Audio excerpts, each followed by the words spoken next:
Officers stood in the parking lot of a student apartment complex in Kalamazoo, trying to make sense of the strange disappearance of 24-year-old student Ania Mack. No one had been able to reach her for several days. Her car was sitting in the parking lot without license plates. Nearby was another nearly identical Chevrolet Malibu displaying her plates. The lights were on inside her apartment. The television was still running. The bathtub was filled with water. A load of men's clothes was spinning in the washing machine. But Ania herself was nowhere to be found. Her friends were convinced she would never have disappeared voluntarily. Police searched the apartment, spoke with people who knew her, and tried to locate her boyfriend, Donovan Lewis. They came up empty-handed. Then, late that night, as officers were preparing to continue the search, a man with a backpack slung over his shoulder emerged from the darkness and walked toward them. It was Donovan. The officers asked him a few questions about Ania. What he told them was nothing like what they expected to hear. Within minutes, what had started as a possible missing person case turned into a homicide investigation. Donovan then began telling a story about an argument, messages on a cell phone, a married pastor, and the events he claimed had unfolded inside the apartment that Sunday. And the more he talked, the more disturbing the picture became of what had really happened to Ania Mack.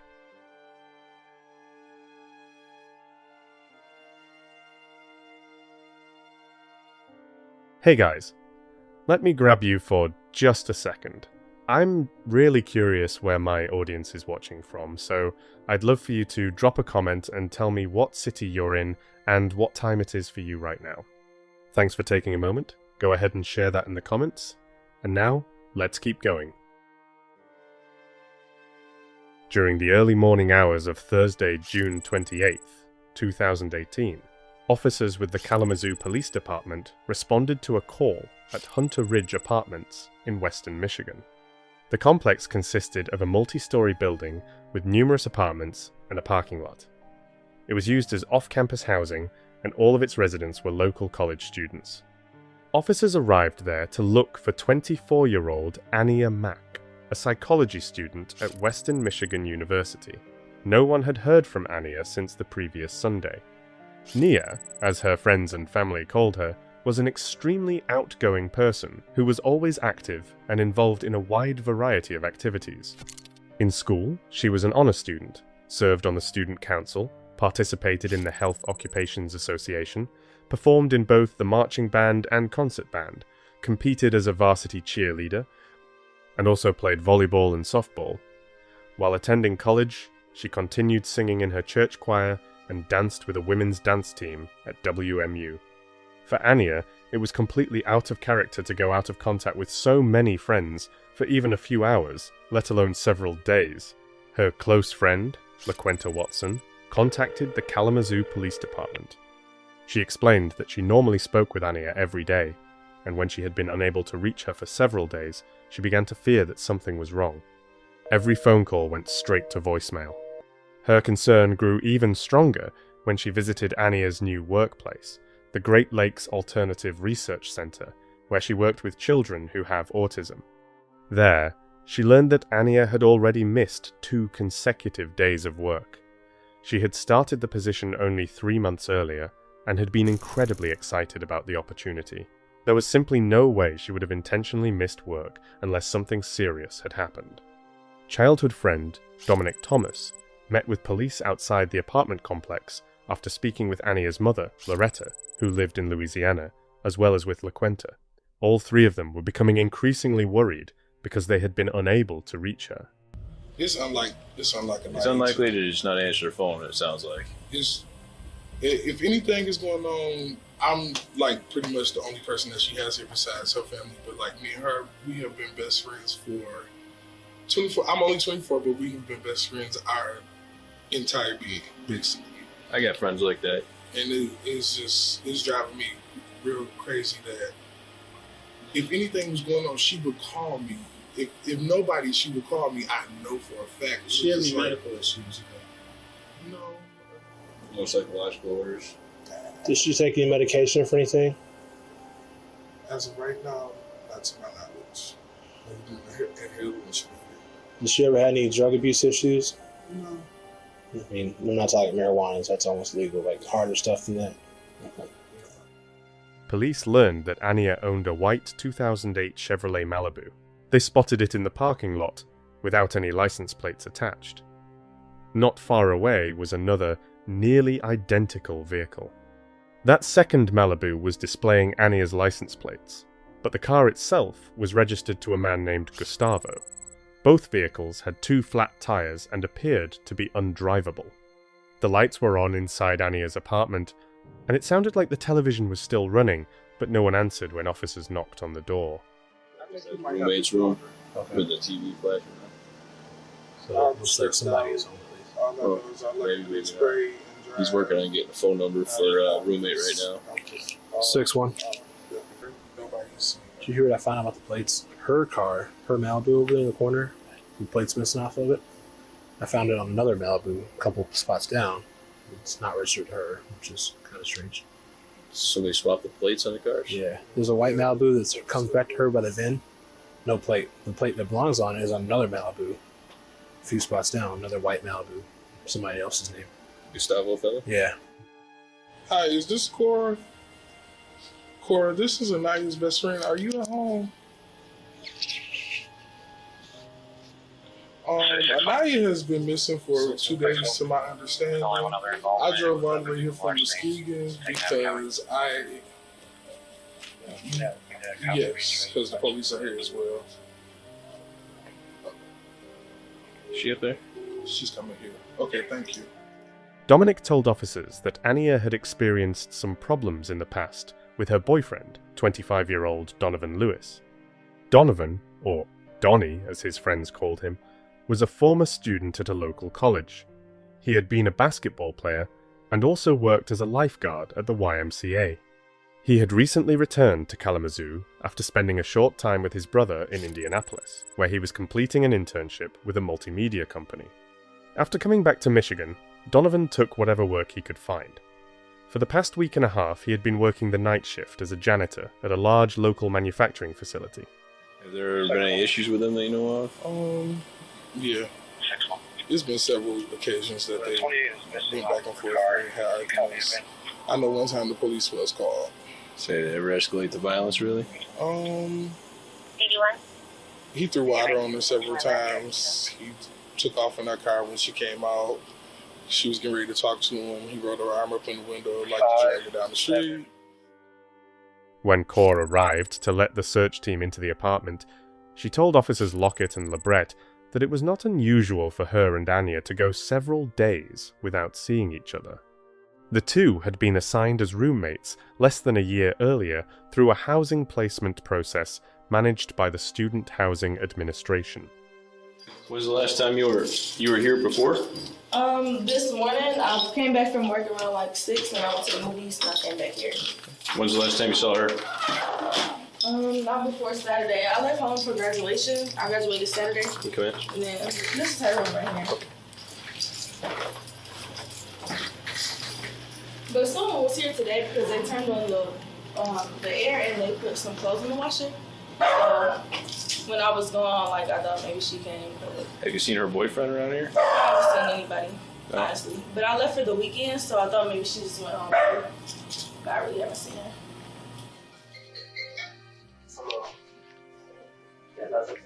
Nothing looks out of the ordinary in here. Obviously, boyfriend probably this Let's day. we're gonna go check mom's boyfriend's mom's place. Do we have a number, phone number for boyfriend? I don't know if there's probably one in the eyelids too, or from him. Yeah, let's check with the roommate, see if maybe he's got something. Okay. Like if she was going somewhere, she would definitely pack her makeup. That's here. This looks like what would be her purse. A bag that she do her hair stuff with. That's here. Like, I'm just like, what the fuck? There was no sign of Ania anywhere inside the apartment. A quick search did not uncover any immediate evidence that she had been in danger, but several details stood out as unusual. The bathroom Ania used was filled with water, as if she had drawn a bath but never actually gotten in. Can you ask her to use the bathtub in here? Hey, Jerry. So, Can you ask her if she uses the bathtub? It's like full of water. As Cor pointed out, someone other than her had recently been inside the apartment. Someone had turned on the air conditioner and started a load of laundry. Inside the washing machine were men's clothes, along with 2 turquoise bathroom rugs. There were no matching rugs in the bathroom that Ania used. Yeah, somebody definitely came in today, for sure. Because when I left, the air wasn't on. does her boyfriend ever come over here and do any laundry or anything? Yeah, they always do laundry together. Okay. So it's not like out of the ordinary. Does he have a key? I don't think so. That's what I'm saying. Like somebody was here because I don't think he has a key. Usually, if he's coming, like I'll leave the door unlocked. Like if I know he's here, or like she'll leave the door unlocked. Many of Ania's personal belongings were still in her bedroom, including items she would normally have taken with her if she had gone on a trip. The situation involving the 2 Malibu vehicles also remained unexplained. Neither car appeared to be in condition to drive.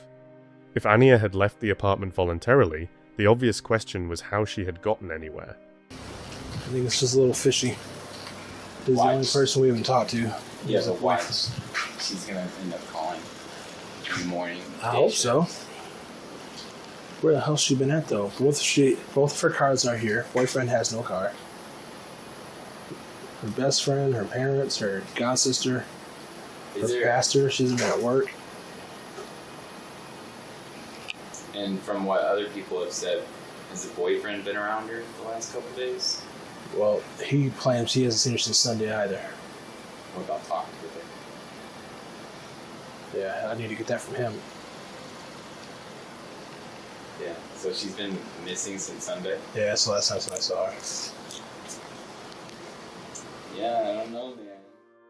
The officers left the apartment with mixed impressions about the seriousness of the situation. They had found no clear signs of a crime, but many of the circumstances simply did not seem right. Do you think this is an actual? An actual? Like an actual missing person? Well, nobody knows where she's at right now. She's missing. Like, okay, well, I Do mean, like... I think that she's endangered? No.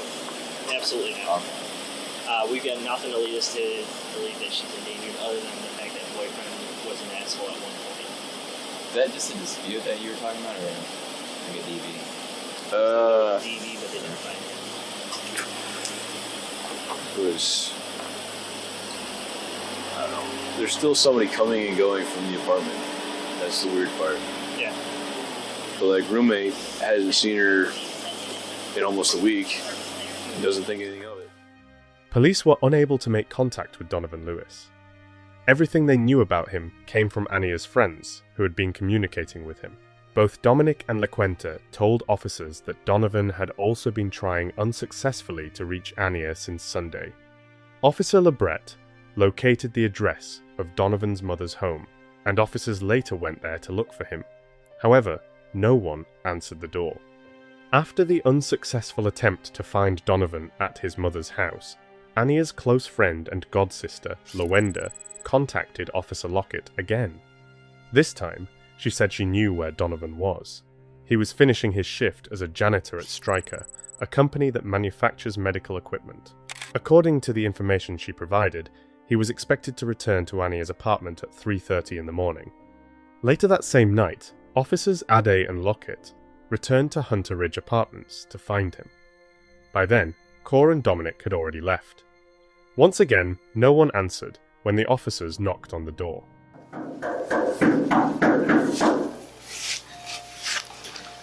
guess we'll wait outside for a little bit, see if he shows up.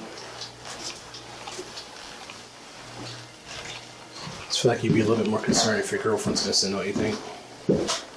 That's the one person who hasn't talked to us at all yet.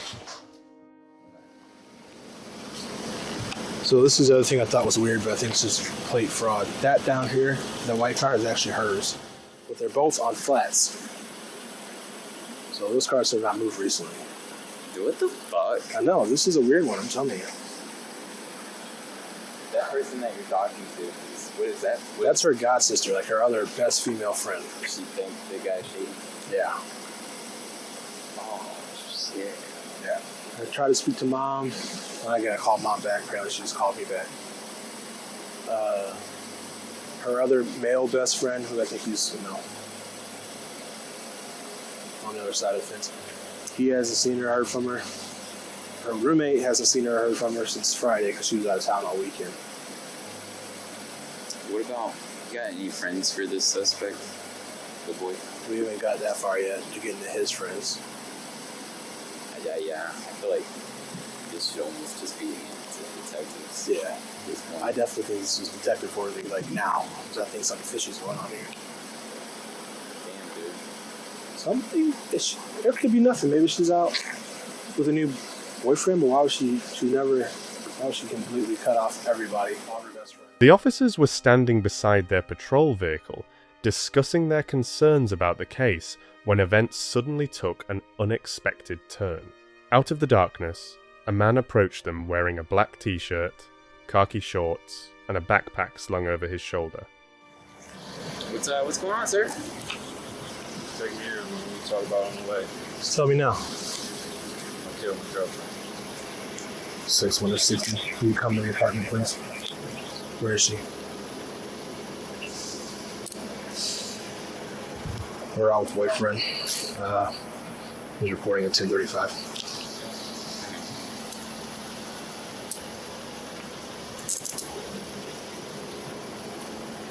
Where is she? Creek. Where at? Man. Dispatch.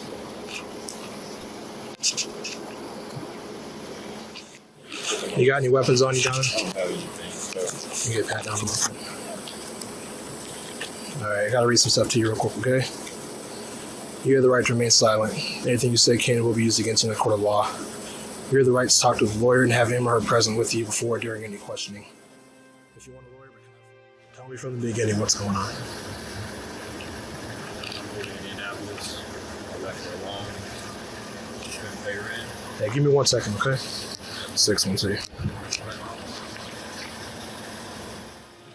She texted me the hair car note. So, my understanding. Not sure if you record my last traffic. We got my custody. Basket.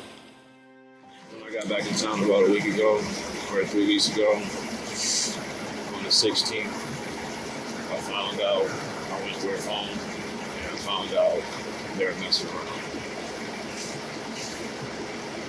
I tried to get over it. Told her it's okay, I understand what you did, I respect that you took care of yourself. We move forward, and we had a great couple weeks. And recently, Sunday, we had an argument involved because I just moved back, so I don't have a job. I didn't have the money.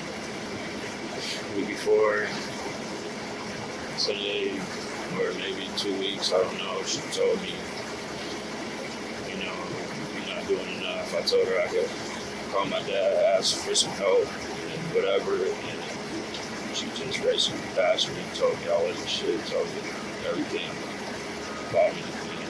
Alright. Sunday came. Let's have a seat in the back of my car real quick, man. Yep.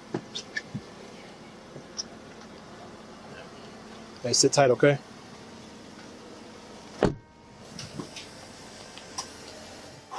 So he's straight up admitted to it, everything. He said she's out in the river on the east side of the city somewhere. East side of the city. Yeah. Like, what did he say, at East Main or something? He told me. He knows. He didn't tell me that much yet. However, Donovan was willing to keep talking. The officers preferred to wait for detectives before questioning him any further. As he was being formally taken into custody and placed in a patrol vehicle, he continued sharing details in fragments. By the time Officer LeBret returned to the scene, the case that had been treated as a possible missing person investigation just minutes earlier had already become a homicide investigation. Is she in the trunk of one of these cars? No. He told us that he's in creeks around the east side. So I'm thinking maybe on the east side of the town too. In the creek? In a creek. Okay. Well, that took a twist. Yeah, I'm not thinking that way at all. At that point, Officer Lockett became the primary point of contact in the case. He transported Donovan to the police station and kept up a casual conversation with him while they waited for detectives to arrive. If he chooses to spontaneously utter things after the fact, then that's him, okay? You've already told him twice now. Hey man, you don't want to talk, you don't have to talk, those kind of things, okay? When you go back in, move his chair to the other side of the table. Okay. And just tell him, I don't want you in that corner, I'd like you closer to me. My sergeant's gonna know all about safety. So stay where I'm at? Stay where you're at. Put him over in that little corner so we can see him. Okay. But other than that, doing great, man. Just keep up with the small. During his conversation with Donovan, Officer Lockett heard several unexpected allegations. The 25-year-old told him that after looking through his girlfriend's phone, he had found intimate messages from her pastor. He was convinced that the two were involved in either a romantic or sexual relationship. Donovan also claimed that Ania had allegedly been blackmailing the pastor because of financial difficulties. According to him, while he was out of state, the pastor had been paying her rent, covering her phone bills, and had even provided her with a second Malibu. What's been going on? Just had a rough week. Last week, the car had the pastor on it. Back tire went flat. Oh, is that what happened? It was a slow week, so you had to keep refilling it.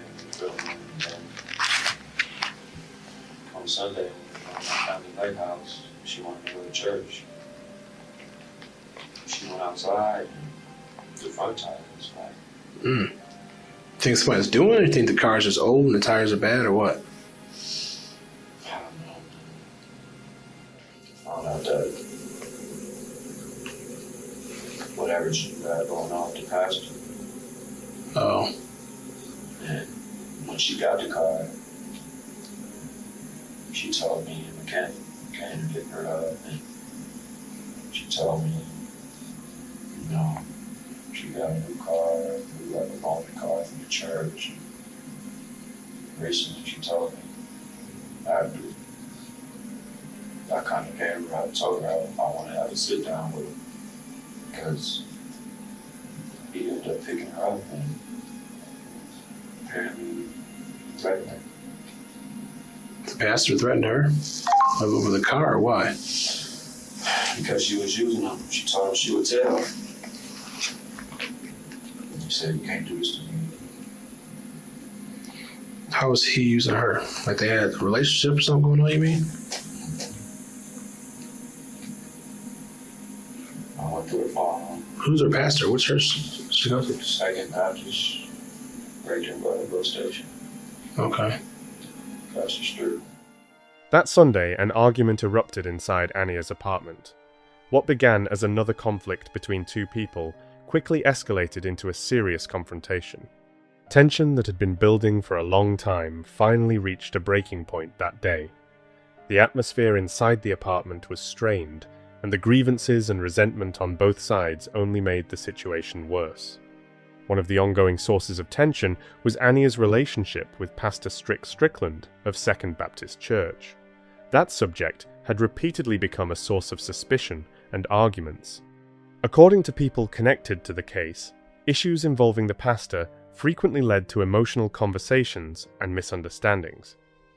Over time, they became one of the major sources of strain in the relationship. The pastor, who was married, also served as the local president of the NAACP. He was a well-known and respected figure in the community. His influence extended far beyond his role in the church, and his name was familiar to many people throughout the area. Because of that, any mention of him tended to attract attention, both among church members and within the broader community. Ania had started attending his church earlier that year. She became involved in the church community and participated in its activities. As time went on, her name became increasingly connected to events that would later become part of the investigation. At the time, no one could have imagined that relationships and circumstances that began within the church community would eventually find themselves at the center of a high-profile criminal case. And I went through her phone. She tussled with me about her phone. She died on her phone. Kind of got in like a fetal position with all her knees in her hands and saw that it was a pastor and saw what he said. And, she kind of just gave up and gave her the phone.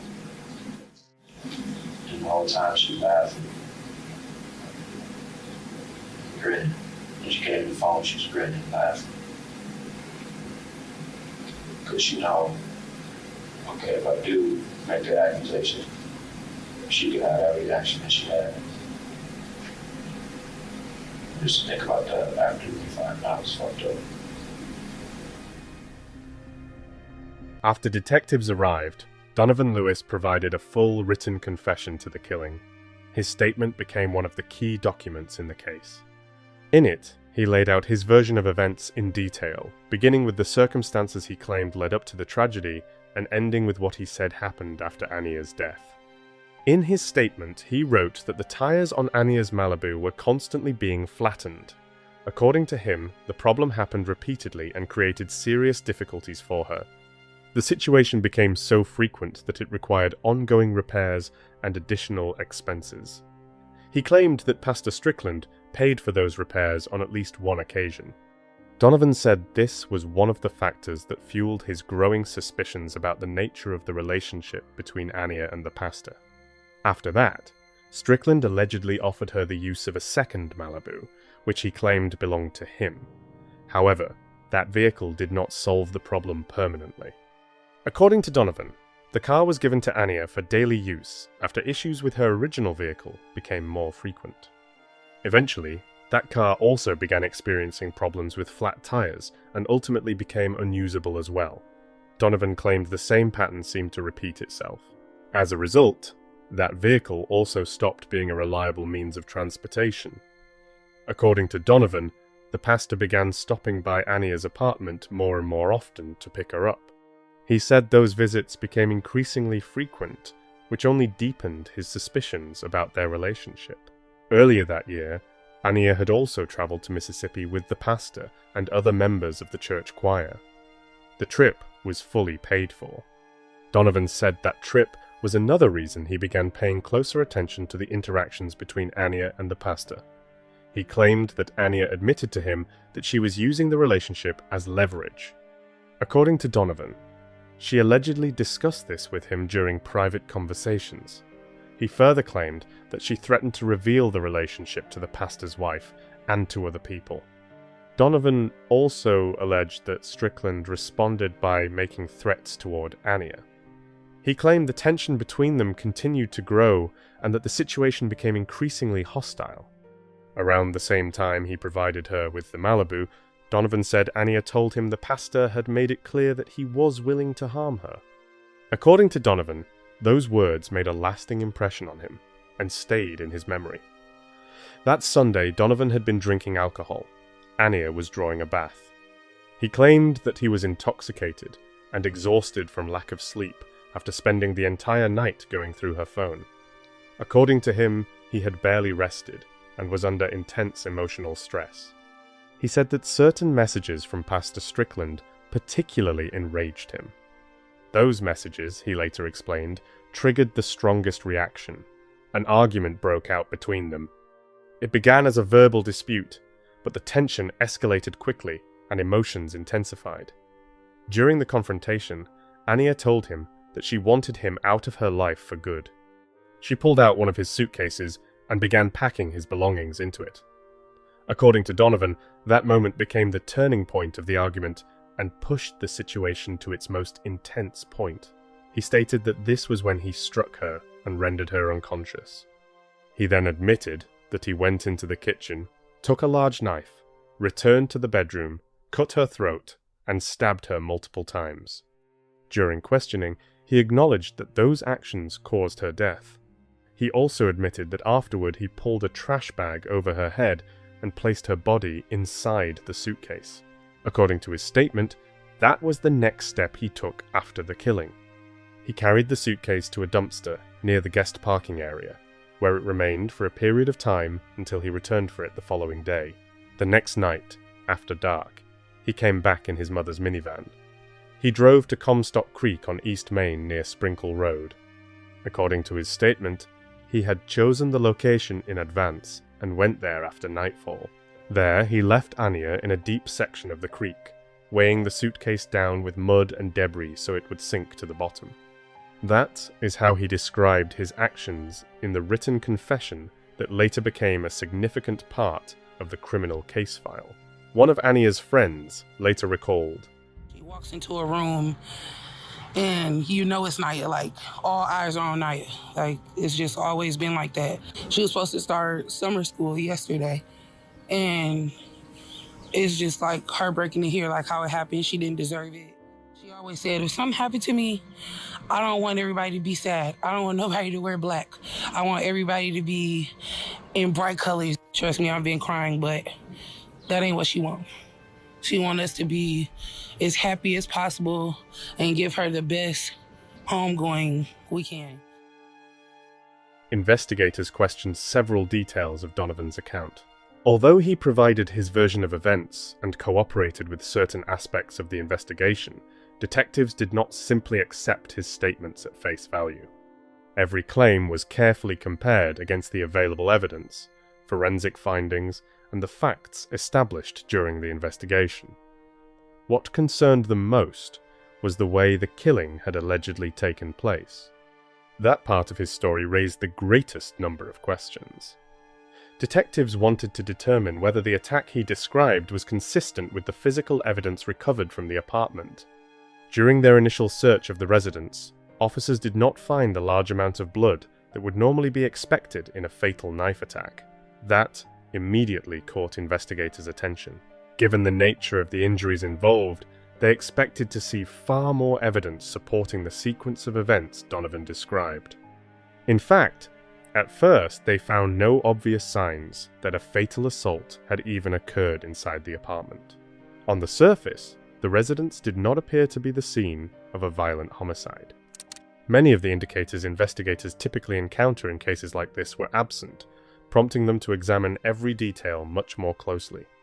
However, a more thorough search revealed small but recognizable traces of blood in the hallway, on the edge of Anya's bed, and on the bedroom carpet. While the stains were limited in size, they became important pieces of evidence. For experienced forensic investigators, even seemingly minor findings can help reconstruct what happened inside a crime scene. Investigators also determined that cleaning products already present in the apartment had been used to clean certain surfaces. That discovery drew additional attention from detectives. They considered the possibility that some evidence had been intentionally removed before police arrived. Donovan had thrown away a mattress pad in a dumpster near the apartment complex. Investigators believed the item could have contained important evidence, but they were unable to locate it in time. By the time officers reached the dumpster, the trash had already been collected and removed. As a result, what may have been a significant piece of evidence was lost and could no longer be examined. He also placed the bathroom rugs in the washing machine and got rid of his clothing at his mother's house. Those actions became another part of the timeline detectives worked to reconstruct during the investigation. Anya's personal belongings, including her purse, identification, and bank cards, were discarded in a dumpster near Donovan's workplace.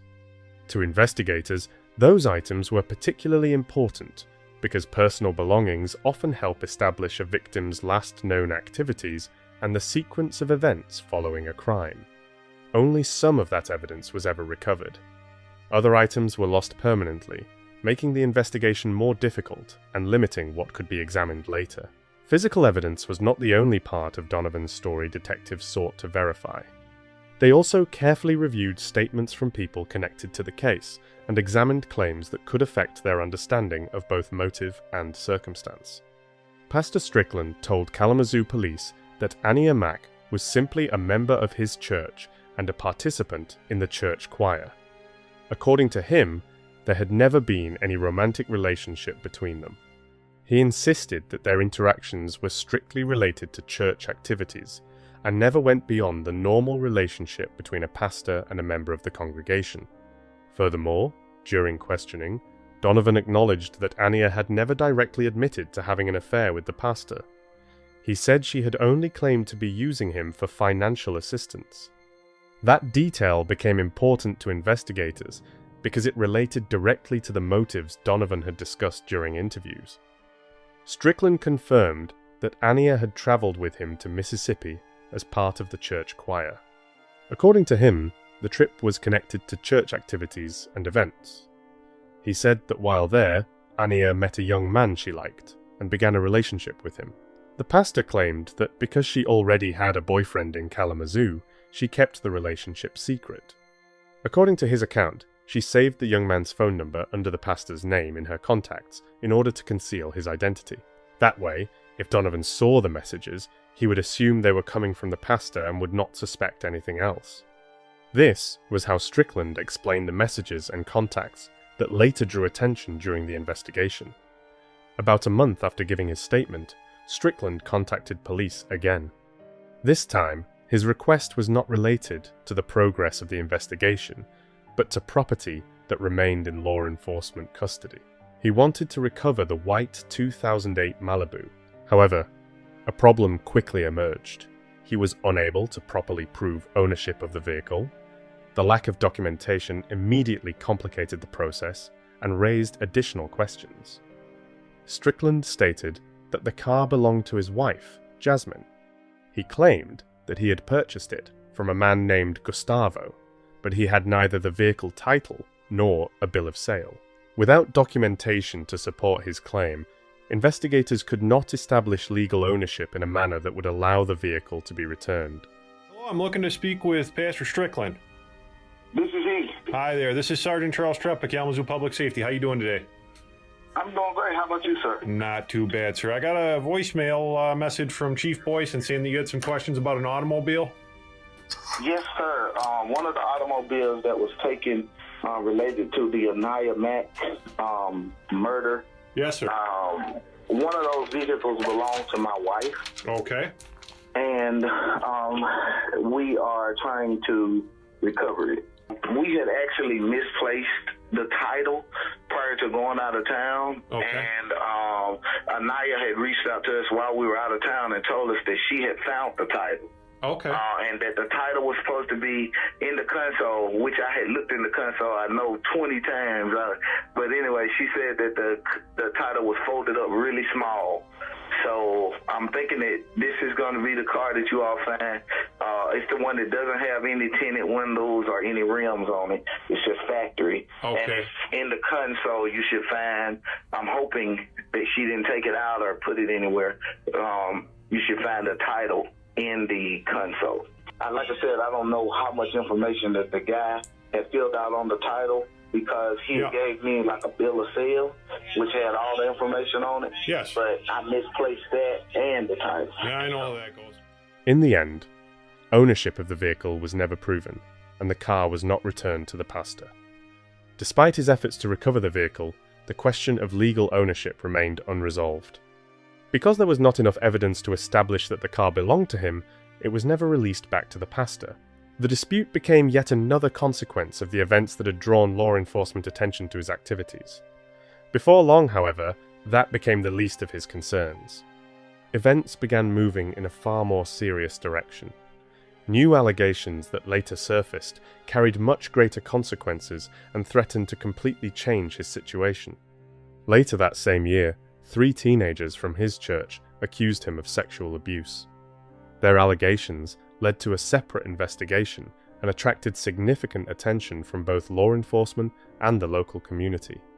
The accusations involved incidents that, according to the alleged victims, had taken place over a period of time in circumstances where the pastor held authority and influence. Both the pastor and his wife were accused of using their positions within the church and the local school to pressure teenagers into sexual activity. Investigators examined claims that their social standing and the trust they had built among young people and members of the community may have been used to exert influence over minors. Those allegations became one of the central focuses of the investigation. One of the alleged victims said he felt unable to refuse the pastor because he depended on a vehicle the pastor had provided for his use. According to his statement, That dependence created significant pressure and greatly affected his ability to make decisions freely. He explained that this was why, in his view, he found himself in a situation where he did not feel capable of saying no to someone who held considerable influence over him. Pastor Strickland is here. He hasn't gone anywhere. He's been here throughout this. He remains pastor at Second Baptist. 3 different things, banging teens for sex, CSC, and pandering. Can Mr. Strickland or did someone respond as No, and no. Not guilty, not guilty, not guilty. Didn't do it, didn't do it, didn't do it. But given your role at the church, is it typical for you to give teens, boys in the community money? Well, there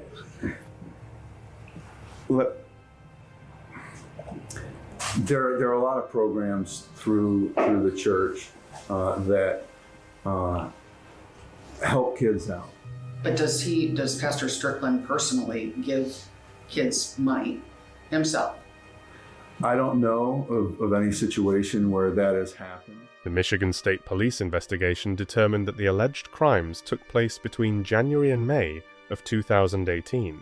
After reviewing the evidence, witness statements, and digital records, investigators identified that period as the key timeframe in the case.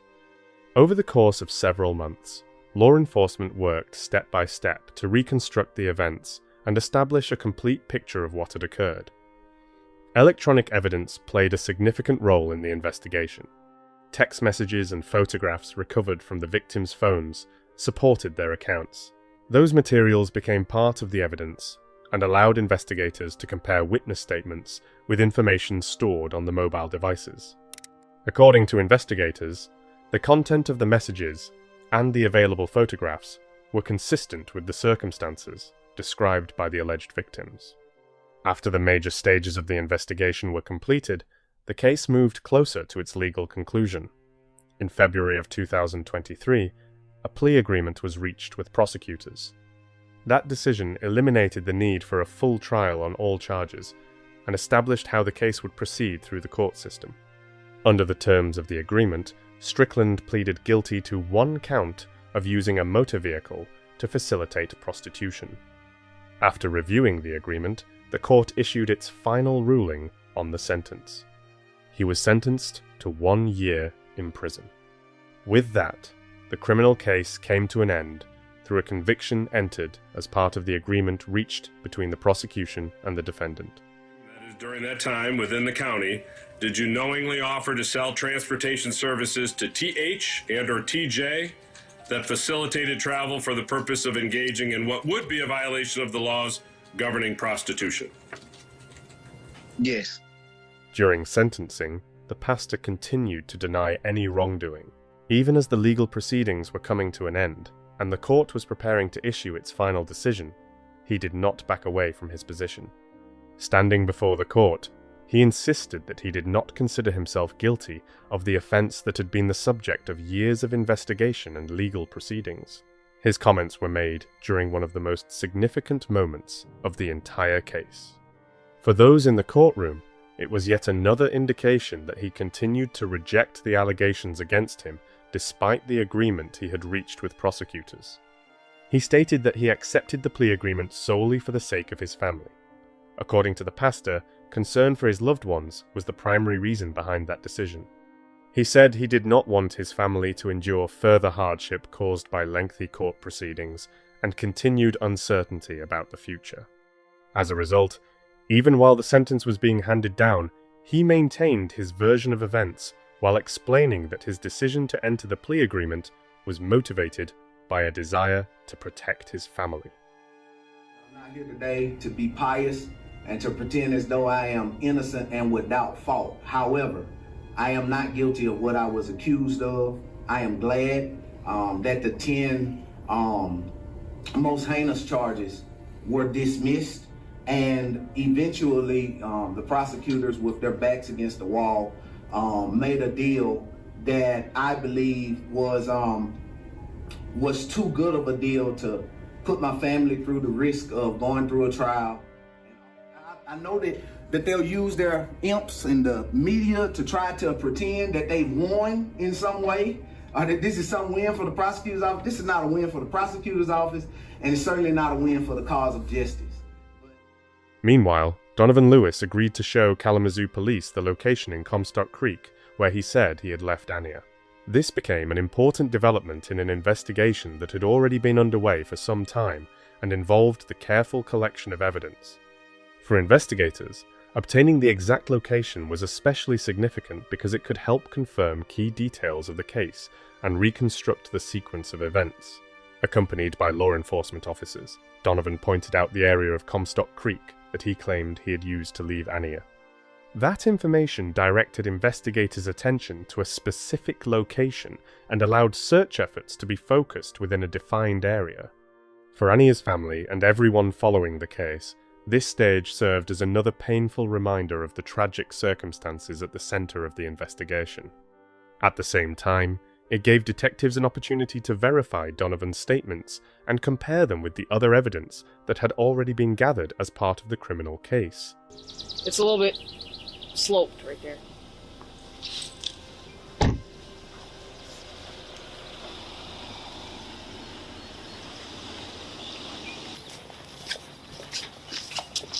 Now, Donovan, did you have her on this side of the guardrail first?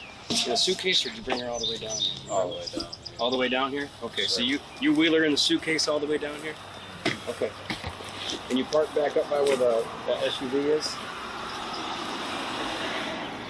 And how do you where the white truck is? 10 feet that way. And how do you get her in the water? You just threw her in the suitcase into the water. Okay, and this is the right spot? Okay, where do you want these guys to go? Straight.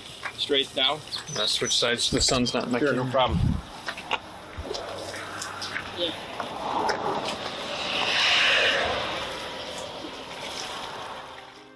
Donovan was a strong swimmer. That fact drew investigators' attention during the investigation because it could help explain some of his actions after the crime. Unlike most people, he was comfortable in the water and possessed the skills necessary to move through difficult conditions, even at night. After analysing the available evidence, investigators concluded that he had dragged the suitcase much farther into the creek, toward a deeper section filled with mud and sediment. In their view, the suitcase did not end up there by accident. Its location suggested that it had been deliberately moved as far from the shoreline as possible, into an area where it would be much harder to discover. The muddy bottom, murky water, and challenging terrain created additional obstacles for anyone searching the area. Because of the depth of the water, search crews could not safely reach the location on foot and were forced to use a rescue boat instead. Conditions in that part of the creek proved too difficult for a standard ground search. The water became deeper, and the creek bed was unstable and heavily covered in mud. As a result, investigators brought in a boat that allowed them to reach the hard-to-access area and carefully search the location where they believed the suitcase might be. We're on camera, guys. Here we. Yeah, we're on camera. Where are we headed? In there. Well, I don't think we're gonna get in there. Okay, we're on camera. We got a body cam. We're on camera. All right. Well, are we gonna be able to get this thing back there, Terry? No. We're looking to try to somehow get the rope, and you guys, and then you're gonna try to get it out. Yeah. Here's the rope bag. Tie that off on the boat. Yeah. Oh, I could probably work the rope. At 0920 hours, we have connected to the suitcase evidence. All right. Do you want to get it closer? Yeah. You guys open confirm already? Yeah. Was that recorded? Yeah, that's recorded. Yep. It just buzzed, but it was just a 4-minute buzz or whatever. Okay. Now, when we get out, do we want to anchor that off of the back so we're not backing up upstream? Did it stick? I think all the way out, and then probably hand the rope back to someone in the back. Yep. I'll tie off. All right. We're almost back out in the stream. See, that tag is loose sitting on top of there. Going back a It's little just laying there. Tag? What tag? The luggage tag? Luggage tag. Oh, okay. Okay. John, you want to pass? Yep.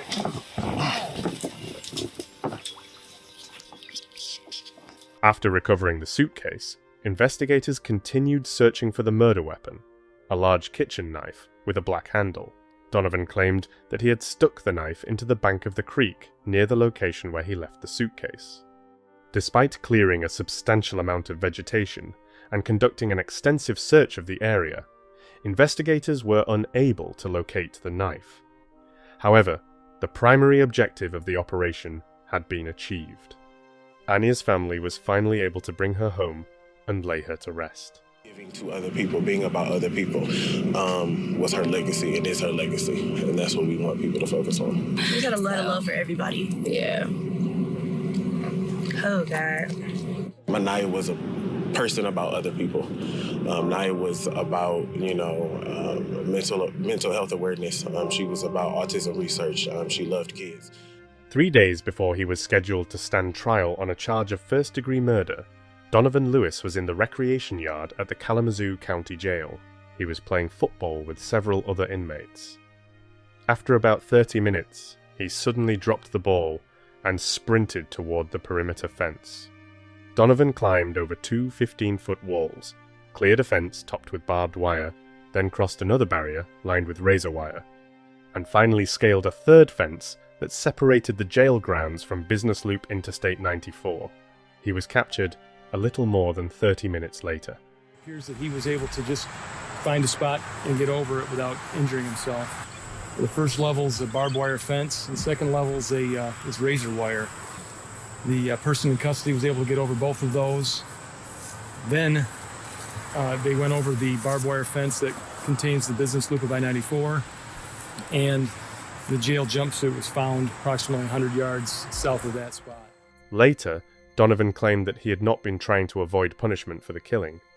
According to him, the real reason he escaped was concern for his family's safety. He said he had received death threats and believed that his loved ones could be in danger. However, no evidence was ever presented to support those claims.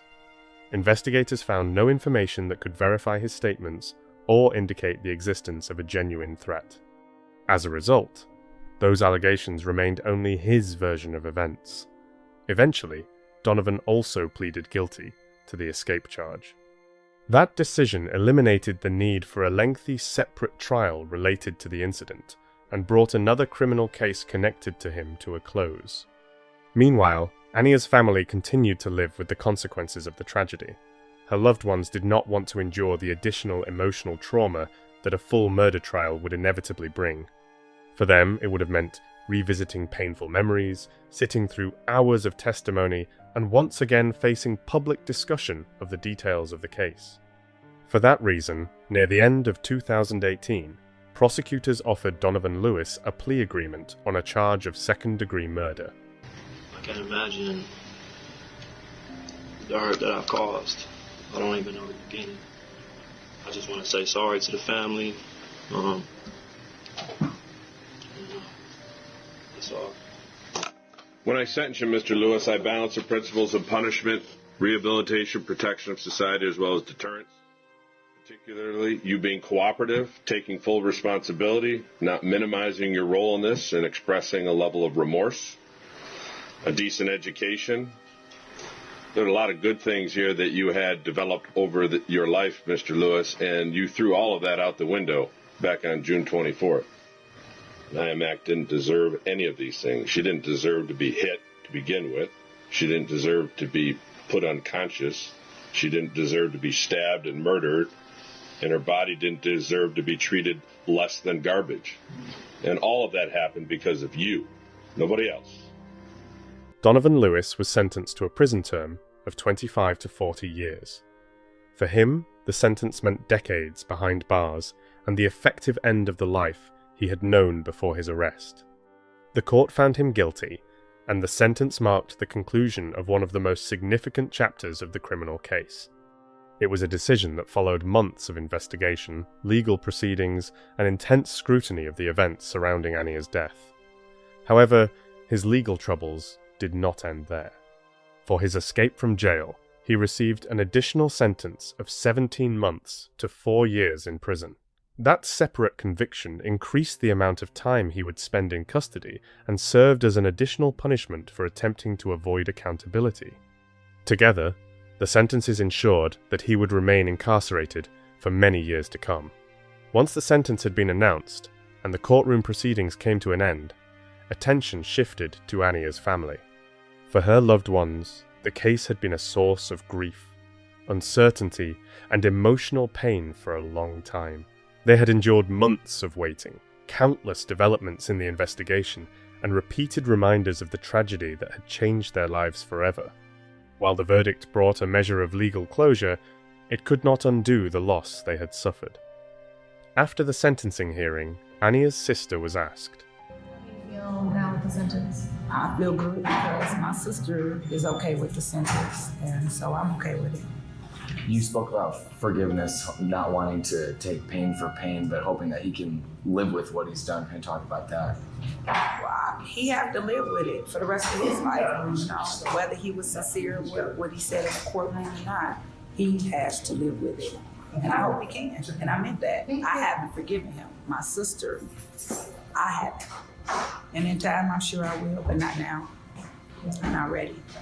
And talk about Anaya, because I remember when the story broke, everyone had beautiful things to say about her. Clearly, she was one of the most loving people. She loved a monster, so that says a lot about her personality and her as a person. I will keep your secrets. Just think of me and the pages in your diary. The story concludes by noting that, after serving his sentence, Strickland returned to life outside prison and eventually resumed his involvement in religious ministry. According to information referenced in the case materials, he now goes by the name Dr. Floyd Strickland. Under that name, he later became the pastor of Galilee Baptist Church in Mount Olive, Mississippi. This detail attracted the attention of many people who had followed the story over the years. For some members of the public, it served as another reminder of the events that once brought him into court and made him the subject of a widely discussed criminal investigation.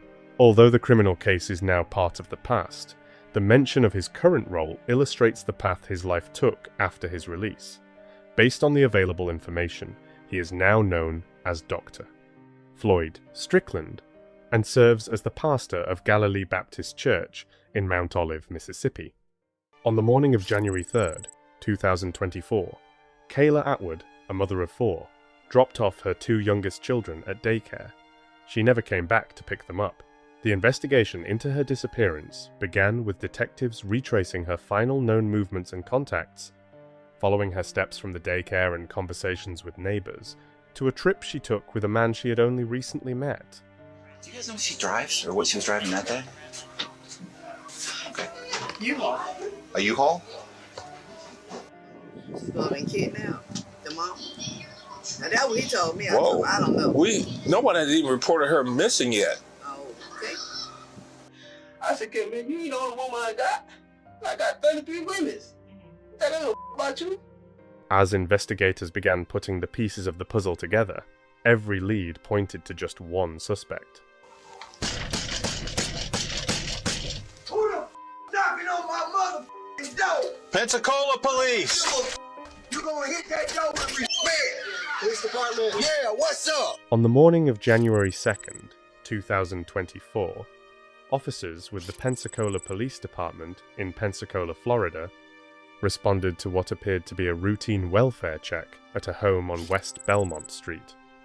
But that call would become the beginning of a case that was anything but ordinary. I'm 97 on that goal. Hello. What's up, little man? How are you?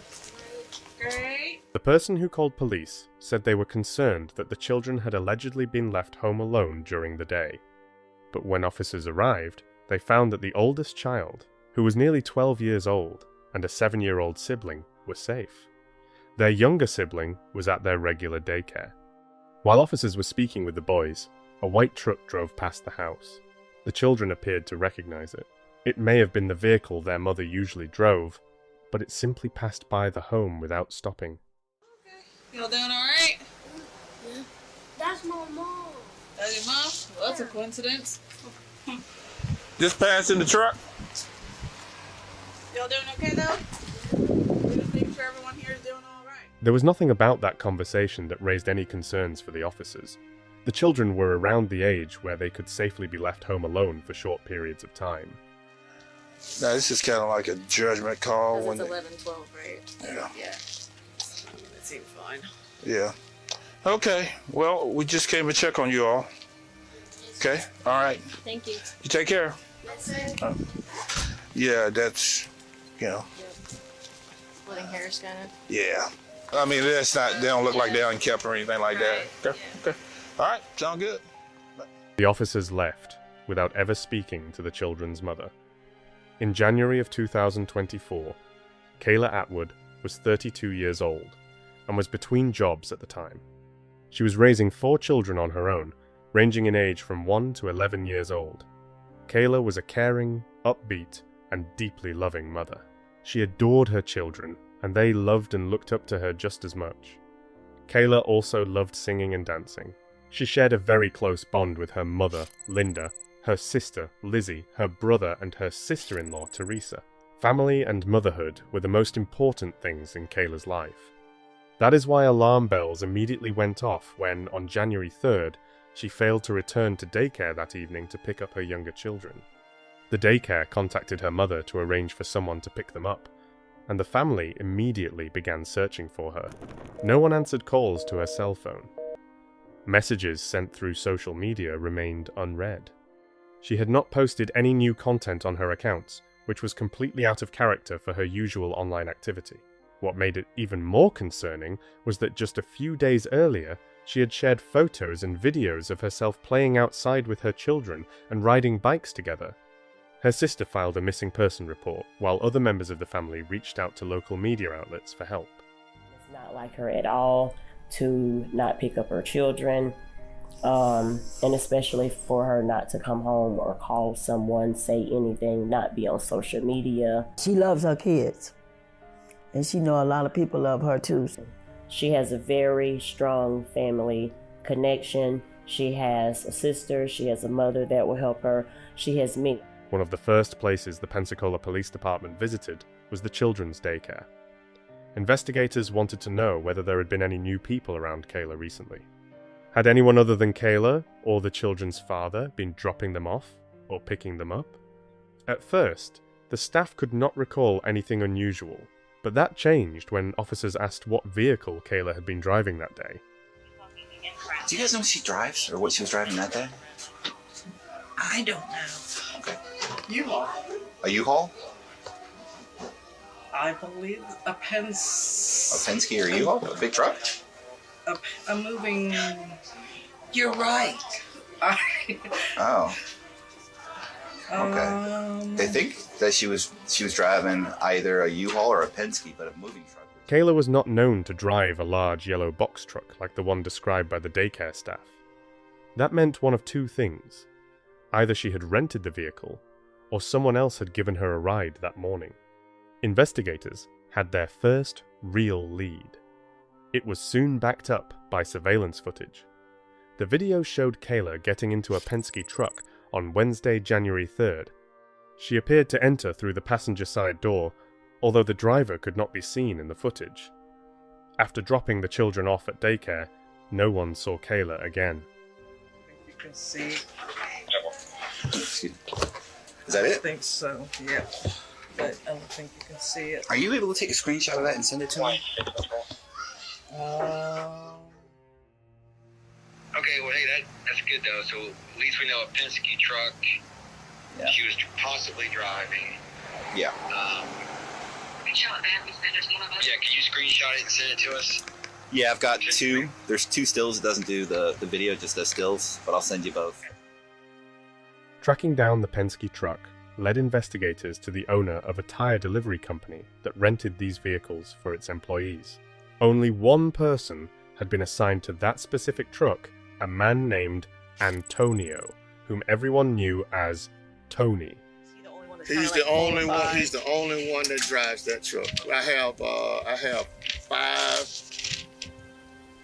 I got 4 trucks, and they designated to a particular driver. Gotcha. Can I get Tony's name? Tony was brought to the police station for questioning.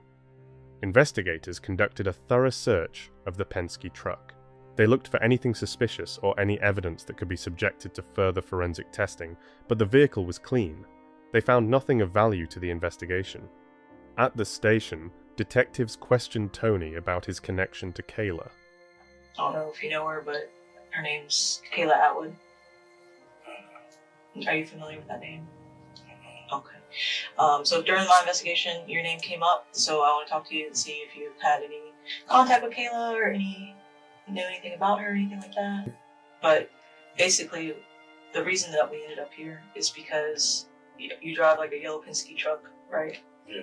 So that yellow Penske truck is seen on video camera, and Kayla is seen getting into that. So is there anybody that you went with this week while you were dropping off tires and stuff like that? Yeah, I had a female ride with me, but she's a dog. She's a what? She's a dog. An adult? Yeah. Okay. Yeah. And so what is her name? Damn. All I know is about Pretty. Pretty? Yeah.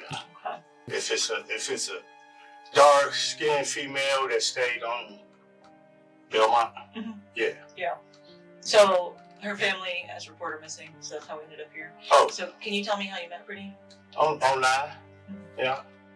Tony told the detective that on the morning of January 2nd, one day before Kayla disappeared, the two of them exchanged a few messages on a dating app. She contacted him and asked if he could give her a ride. She needed to take her children to daycare, and Tony agreed.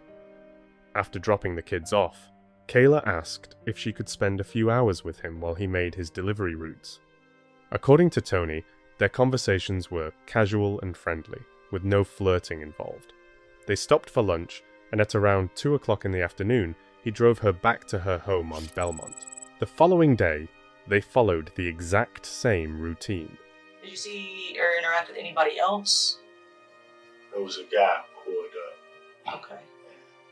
On the first morning, Tony arrived at her house. Another vehicle pulled up behind him, just as he and Kayla were getting ready to leave. He pulled up, and I guess she was talking to him. And I remember him backing up, asking me, do she work with me? She was like, pull off. And I was like, what? I just pulled on. Okay. Did you talk to him? No. What did he look like? He was a dark-skinned guy. It looked like he had a pool kind of truck. I don't know if it was pool stuff on the back. You remember what color it was or what kind of It truck? was a all white truck, pickup truck. Newer or older? Older truck. Okay. Like a work truck. Kayla told Tony not to pay any attention to the man. She said he was her brother and explained that he was simply too interested in other people's business. However, Tony told detectives that the man did not act like a brother at all. He got the impression that there was a very different kind of relationship between them. When detectives asked whether he could remember anything else that might be important to the investigation, Tony described another strange incident. Just a few minutes after he dropped Kayla off at her house on the afternoon of January 3rd, he received a call from her phone. The phone rang. I said, hello. It was a guy. And I just hung up. And that was it. Did you hear anything? Did they say anything? Because see, I ain't know, I thought about that. The other guy, she was just like, no, put it on off. That was my brother. I'm like, Wave asked me questions. It couldn't have been your brother. So if you dropped her off around 2:30, about what time do you think she called you? No, she didn't call. The phone had just called back. And the dude said, hello? And I just hung up. What do you mean the phone called back? I'm sorry. Her number. Did you call her or did she call you? No, her number called my phone back. Okay. But I didn't, when I seen it was a dude, I didn't ask, About how long between do you think when you dropped her off till you got that phone? About 5 minutes. About 5 minutes. And I didn't even answer. I said, hello. It's like, who's this? And I just clicked. That's what the person said? Yeah, they was trying to get some calling numbers back. By the time Tony was giving detectives a detailed account of Kayla's movements on the day she disappeared, the mother of 4 had already been considered missing for several days. Throughout that time, her family had been actively reaching out to and looking into everyone who had been part of her life. One person drew particular attention, a man she had been dating since the middle of December. His name was Mail Fountain. Although they had only recently met, their lives became intertwined fairly quickly. According to family members, Mail helped Kayla pay some of her bills and spent time with her children. But shortly before New Year's, the relationship, which had only just begun, suddenly came to an end. Mail told the Atwood family that he and Kayla were no longer together. Her relatives found his behavior suspicious, and they had reasons to feel that way. It was Mail who had called police requesting a welfare check at Kayla's home, the same welfare check that ultimately turned out to be unfounded. He also made several calls that appeared aimed at creating problems for her with law enforcement or child welfare services. But investigators were interested in something else. They knew that Mail Fountain drove an older white Ford pickup truck. On January 5th, the day Kayla was officially reported missing, officers went door to door through her neighborhood looking for witnesses. They were also searching for surveillance footage that might have captured activity around Kayla's home 2 days earlier, on January 3rd. One of the neighbors had security cameras pointed directly toward Kayla's house. However, when officers spoke with her, they learned that someone had already come by to review the footage. That person was none other than Kayla's ex-boyfriend, Mail Fountain. His visit seemed extremely unusual. Mail wanted to see the camera recordings from the previous day, claiming that Kayla had been kidnapped. The first time he came to the front door telling about what's kind of going on. She's going to be kidnapped, the mom. Now that's what he told me. I don't know. Nobody has even reported her missing yet. Oh, okay.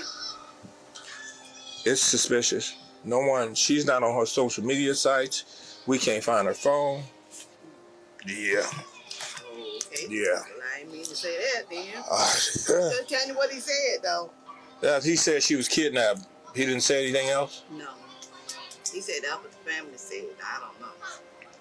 I don't talk to these people. We just spoke with the family. They said nothing about that. Telling him that she was kidnapped. But they think he was acting really, really suspicious about some of the questions they was asking him. And then all of a sudden, her brother got on the phone, and now he won't pick the phone up anymore. The situation raised serious concerns.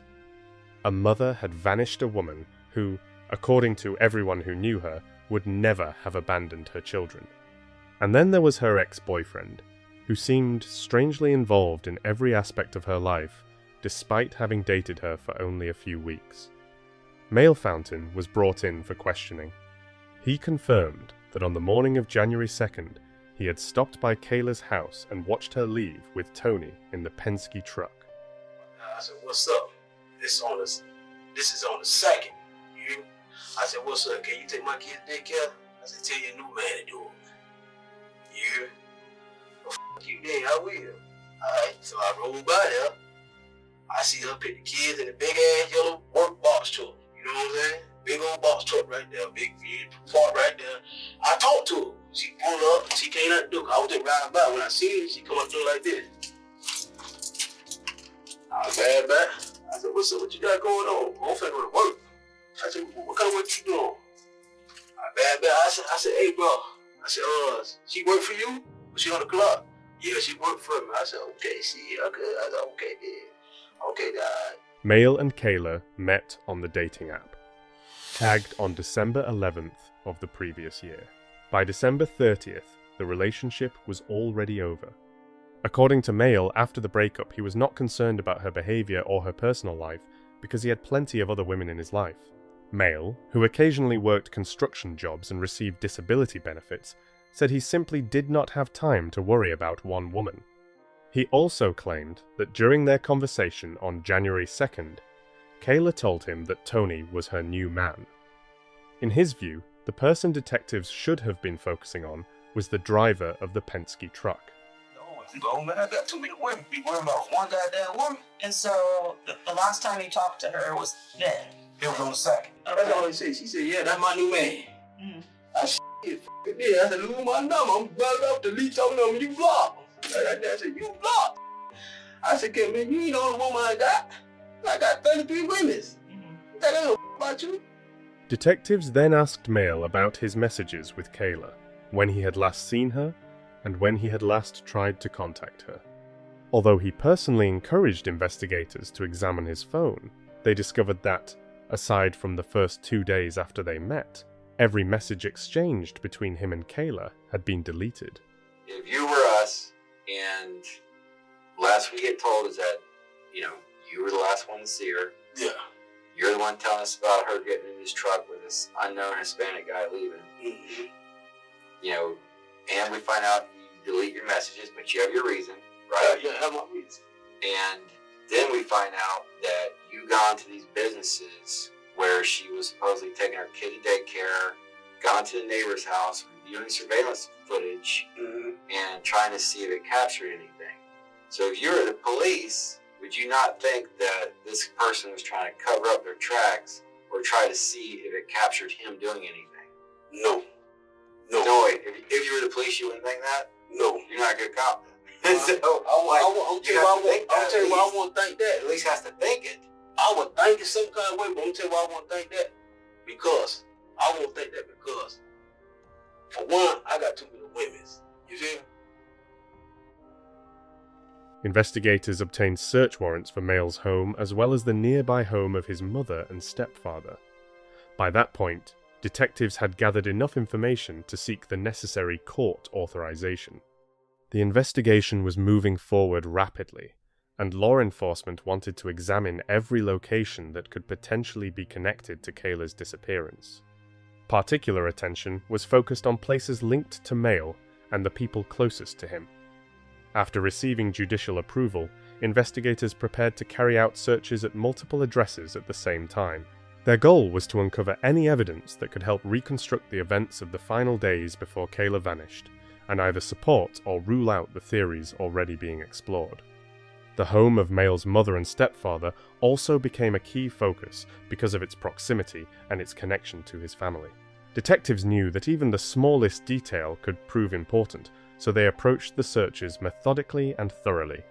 When officers arrived to execute the warrant, the door was answered by Mail's brother, Michael. He was the first person to greet them at the residence. For investigators, it marked the beginning of another critical phase of the case, one that could reveal whether there were people or items inside that might be relevant to the investigation. After the door was opened, officers explained the purpose of their visit and began carrying out the court-authorized search. Tension remained high, as investigators still did not know what they might find inside or whether Mail himself was there. Anything that he talked about or did or that could help us? All thing he told me was that he saw some Mexican guy in a pastry truck. Right. That's all I know.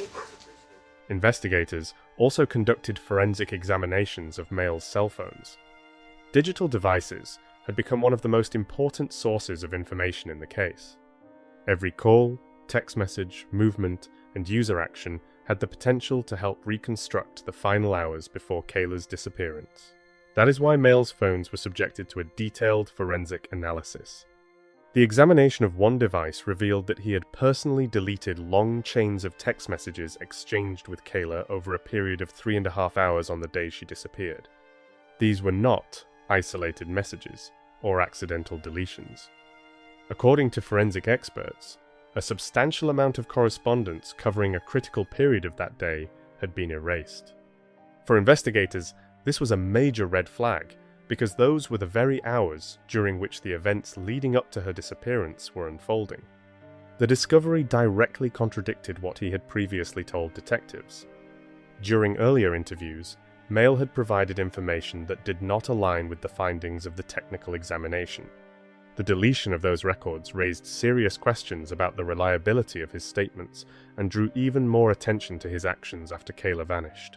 By tracking the location data from Kayla's phone, investigators determined that she returned home at approximately 2:20 in the afternoon. The data allowed them to establish her arrival time with considerable accuracy. This became an important part of the timeline and helped detectives compare witness statements with digital evidence. It matched exactly what Tony had described. His account of events now had independent confirmation, the timeline he provided during questioning was fully consistent with the data uncovered during the investigation. Surveillance footage from a nearby business also confirmed the information. The video became another objective piece of evidence, allowing detectives not only to verify the timeline, but also to follow what happened next. The footage showed a white Ford Ranger belonging to Mail arriving at Kayla's home on Belmont shortly after she returned, at approximately 2:30 in the afternoon. The vehicle appeared only a short time after her arrival. For investigators, that detail was especially important because it helped establish who had contact with Kayla during the final known moments before her disappearance. Location data from Mail's phone also confirmed that he was there at that time. The digital records matched the surveillance footage and reinforced one another. As a result, investigators had multiple independent pieces of evidence pointing to his whereabouts. Just minutes later, a call was placed from Kayla's phone to Tony's number, exactly as the truck driver had described. Once again, the timeline matched his account. Every new piece of evidence continued to support Tony's version of what happened that day. The call lasted only a few seconds, just long enough for Mail to ask who was on the other end of the line before Tony hung up. Despite its brief duration, the call became an important part of the investigation because it helped confirm the circumstances the truck driver had previously described.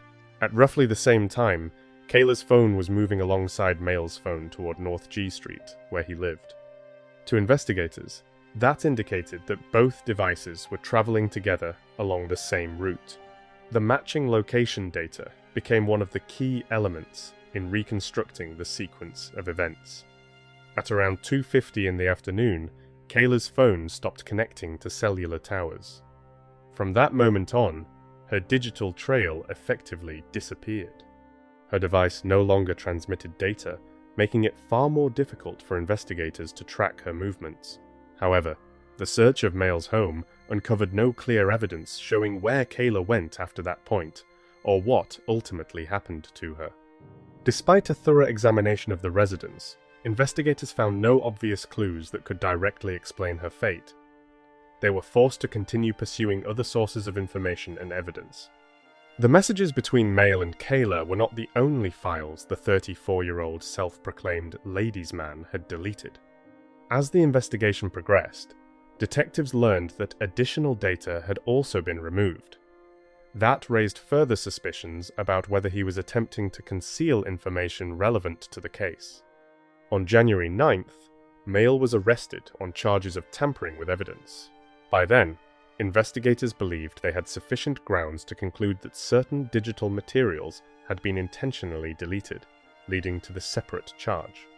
Detectives also determined that during his visit to Kayla's neighbor on January 4th, when he was asking about surveillance footage, Mail had deleted several video files from the neighbor's phone. According to investigators, he gained access to the device and interfered with stored recordings. That incident became another significant piece of the overall picture of his actions following Kayla's disappearance. Most importantly, he had accessed footage that was expected to show his vehicle near Kayla's house on the afternoon she vanished. Those files were of particular interest to investigators because they could confirm the presence of his vehicle at a critical moment in the case and help establish the sequence of events once and for all.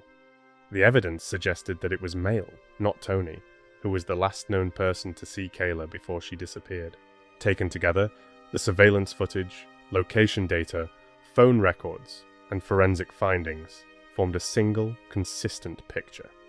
That picture pointed to Mail as the last confirmed person known to have had contact with Kayla before she vanished without a trace. Right, there's been a few discrepancies we need to discuss. And I want to urge the importance of being honest. Okay? Because it's not a coincidence that we've ended up in this situation again. We're here talking. It's been a couple days. We've had some time to figure some things out since then, okay? So, we're not being completely honest here, okay? So here's the deal. There's a lot of things that we know that we're not laying on to because we're trying to see how honest you're going to be with us in regards to this investigation, okay? So what I would like to circle back to is when you went to the neighbor's house that had the cameras. One, I know you looked at the footage. And two, I know you deleted the footage. It's not something that's hidden. I'm telling you, Miguel, you go. It does not have to be manually saved by people. It has to be manually deleted. And it shows that it was manually deleted. You were the only one that touched it. I'm telling you, that's what she told me. I ain't deleted a goddamn thing. Well, listen, here's the facts as they stand. Okay. She is the owner of the camera footage. She has no reason to delete that footage because it doesn't matter to her. The only person that has a reason to delete the footage is you. And that's why we're trying to sit here and figure out, because honestly, there's two sides to every story, Miguel. I'm talking, man. This isn't how this needs to go. Hey, Miguel. Hey, but listen, I So you telling me I delete something? Miguel, that's not the situation. That's not the situation, okay? I don't want to talk. I'm gonna talk. Cause you full of shit off rip. He's fine. Oh, you full of shit. I ain't explain shit to you. You full of shit. This is the only opportunity you're gonna have to explain. Give me a lawyer, don't you? Don't you talk. Why ain't got no bond? It's because tampering with evidence is considered an offense that does not get you a bond until you are before a judge for your first time. Tell more evidence about what? I've already explained this, man. You don't About deleting the footage. You don't need a copy of that, do you? I already have a copy of it. So After Mail picked Kayla up from her home, data from his phone showed that he remained near his residence until approximately 4 o'clock in the afternoon. For investigators, that stretch of time was especially important because it allowed them to track his movements almost minute by minute. The location data gradually revealed a route that would later become one of the most significant parts of the investigation. For several hours, Mail's phone stayed in the area around his home without showing any major movement. Then it began traveling west before turning north. On a map, the route appeared deliberate. Detectives carefully examined every change in direction, trying to determine exactly where he was going and what might have been happening during that time. Each new location ping added another piece to the overall picture of that day. At approximately 4:45 in the afternoon, his phone was recorded near the intersection of South Crow Road and Mere Henry Road, where it remained for about 15 minutes. That stop immediately caught investigators' attention. The amount of time spent there seemed too long to dismiss as a random pause, raising additional questions. As a result, detectives decided to take a closer look at the area where the phone had remained stationary. Afterward, the phone travelled back east and eventually returned to North G Street. While the location data showed the completion of the route, it was the brief stop in that isolated area that became the most important part of the entire sequence. Investigators searched the location and were led to a wooded area near the 300 block of Crow Road. The area was remote and rarely visited. Thick vegetation, trees, and dirt roads made it seem like a place where few people would ever go by chance. It was there that detectives began a careful search of the property. Near the entrance to the area, they noticed something suspicious. At first glance, it might have appeared insignificant, but experienced investigators recognized signs that did not fit the natural surroundings. On the north side of a dirt road sat a pile of sand that looked out of place in the otherwise grassy landscape. It stood out immediately. Its shape and location seemed unusual for the area, prompting investigators to examine the site more closely. Nearby was a patch of disturbed ground that appeared to have been recently dug and then partially settled due to weather conditions. The soil differed from the surrounding ground in both colour and texture. It was clear that the earth had been disturbed relatively recently. For detectives, this was another alarming sign that required immediate attention. Search dogs were brought in to examine the area. Their role was to help confirm or rule out suspicions about the site. Investigators began a systematic search, carefully watching the animals' reactions. All 3 dogs alerted to the same area of disturbed ground. The fact that each dog independently indicated the exact same location greatly strengthened investigators' belief that they had found something significant. Based on that result, they decided to continue digging at the site. It was there that they discovered Kayla Atwood in a shallow grave. The search that had continued for days ended with a tragic discovery. In a remote wooded area hidden from public view, investigators found the body of the missing woman. What had initially appeared to be nothing more than a suspicious patch of ground turned out to be her burial site. The cause of her death was determined to be a gunshot wound to the head. That finding confirmed that this was not an accident and not a natural death. The results of the investigation and the medical examination became critical evidence in a case that from the very beginning had been surrounded by fear, uncertainty, and painful questions about what had happened to Kayla. I'm sure it's gonna hurt every day. But I prayed. And I prayed for an answer, and I prayed for her to come home. So not having that feeling of not knowing where she's at, not having final answers, that piece is gone away. But I mean, I'm gonna always have that pain. I'm gonna always miss her. I'm gonna always, think of what happened,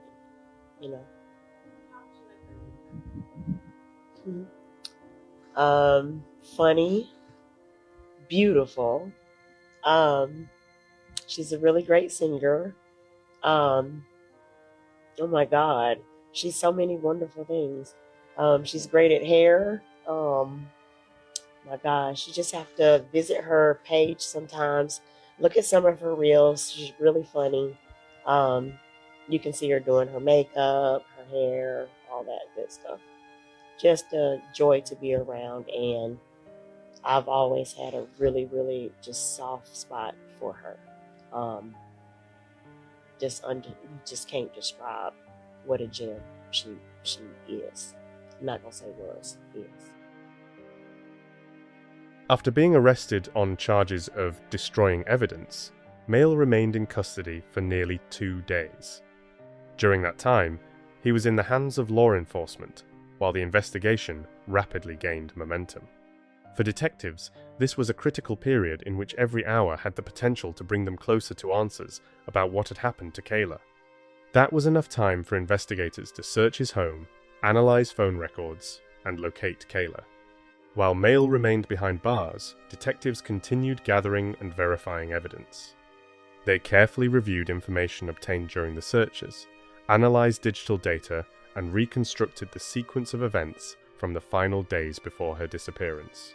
Their work ultimately led to the most significant breakthrough in the case Kayla had been found. On January 11th, after Kayla's body was discovered in the woods, a judge issued a new arrest warrant for Mail Fountain, this time on a murder charge. The discovery completely changed the direction of the investigation. What had begun as a missing person case had now become a homicide investigation. Armed with new evidence, law enforcement returned to court, and the new warrant was issued that same day. Meanwhile, Mail's parents had just posted bond on the earlier charge and secured his release from custody. To them, it likely seemed like the end of several days, filled with uncertainty. They completed the necessary paperwork and picked him up, unaware that investigators were already preparing to arrest him again. In fact, they had only just returned to his mother's house from the jail when police were getting ready to execute the new warrant. Events unfolded almost simultaneously. As soon as the family arrived at the house, detectives were already in position to make another arrest. The time between Mail's release and his return to custody was measured by little more than the drive home. Pensacola officers watched as he and his parents entered the house, so they knew he was inside. Law enforcement never lost sight of him. They saw him walk into the residence with his parents, and were certain that the suspect they were looking for was there. With that confirmation, officers moved forward with executing the newly issued murder warrant in connection with Kayla's death.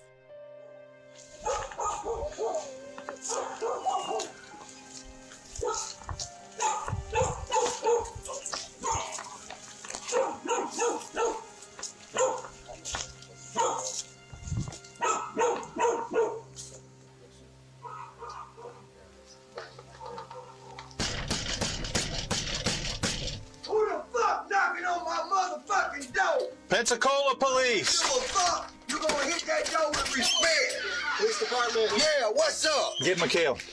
For what? We just got Mikhail out of jail. Get Mikhail Man, you better outside. get that goddamn gun off, man. Mikhail outside. For what? So we can arrest him. For what? Yeah. For a warrant. Wait, show me the warrant. Go get him or we're coming after him. Sir, if you do you want me to pull you out of the way? Move, man. Do you want me to pull out of the way? Get Mikhail. Hey, this is Did you hear what I said? Either he comes out or I'm coming in to get him. What, you gonna kick my door in? Absolutely. Show me the warrant. All you got to do, man, is show me the warrant. All right, you got 5 seconds, and I'm gonna put you in handcuffs. For what? And then I'm gonna kick your door in and go in there and get him. I ain't hopping no food. I just left the bell. Hold up. She gonna let him in. You're running out of choices. Come on, open it. What the fuck you mean? Mikhail, let's go, buddy. Hold up. My wife ain't got no goddamn. Hey!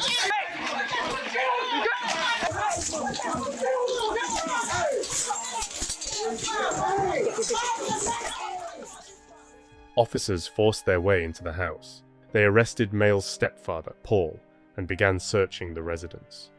Officers quickly secured the scene and spread throughout the home, carefully checking room after room. Every area was thoroughly examined as they worked to determine who was inside and whether anyone was attempting to avoid arrest. Mayle's mother, Michelle, was also in the house. She witnessed the events as they unfolded. While officers conducted their search, everyone inside remained under close supervision by law enforcement. Mayle himself was eventually found hiding in a closet inside one of the bedrooms. As officers searched the rooms, they opened the closet door and discovered him inside. The hiding place was cramped, but it was where he had chosen to wait out the arrival of police. He was crouched down behind a pile of clothing that had been stacked in front of him in an apparent attempt to conceal himself. The clothes partially blocked him from view, creating what looked like a makeshift curtain. But the effort to remain hidden was unsuccessful. After a brief search, officers located him and brought his attempt to evade arrest to an end. The scene they found inside that closet stood in sharp contrast to the scale of the investigation that had ultimately led law enforcement to that house.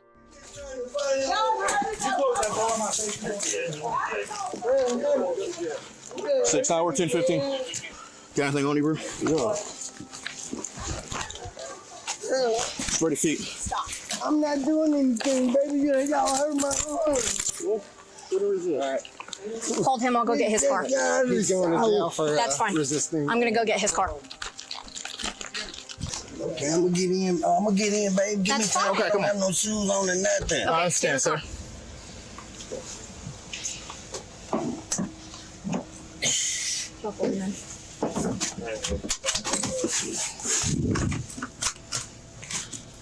During the confrontation, Michelle attempted to interfere with the arrest of her husband.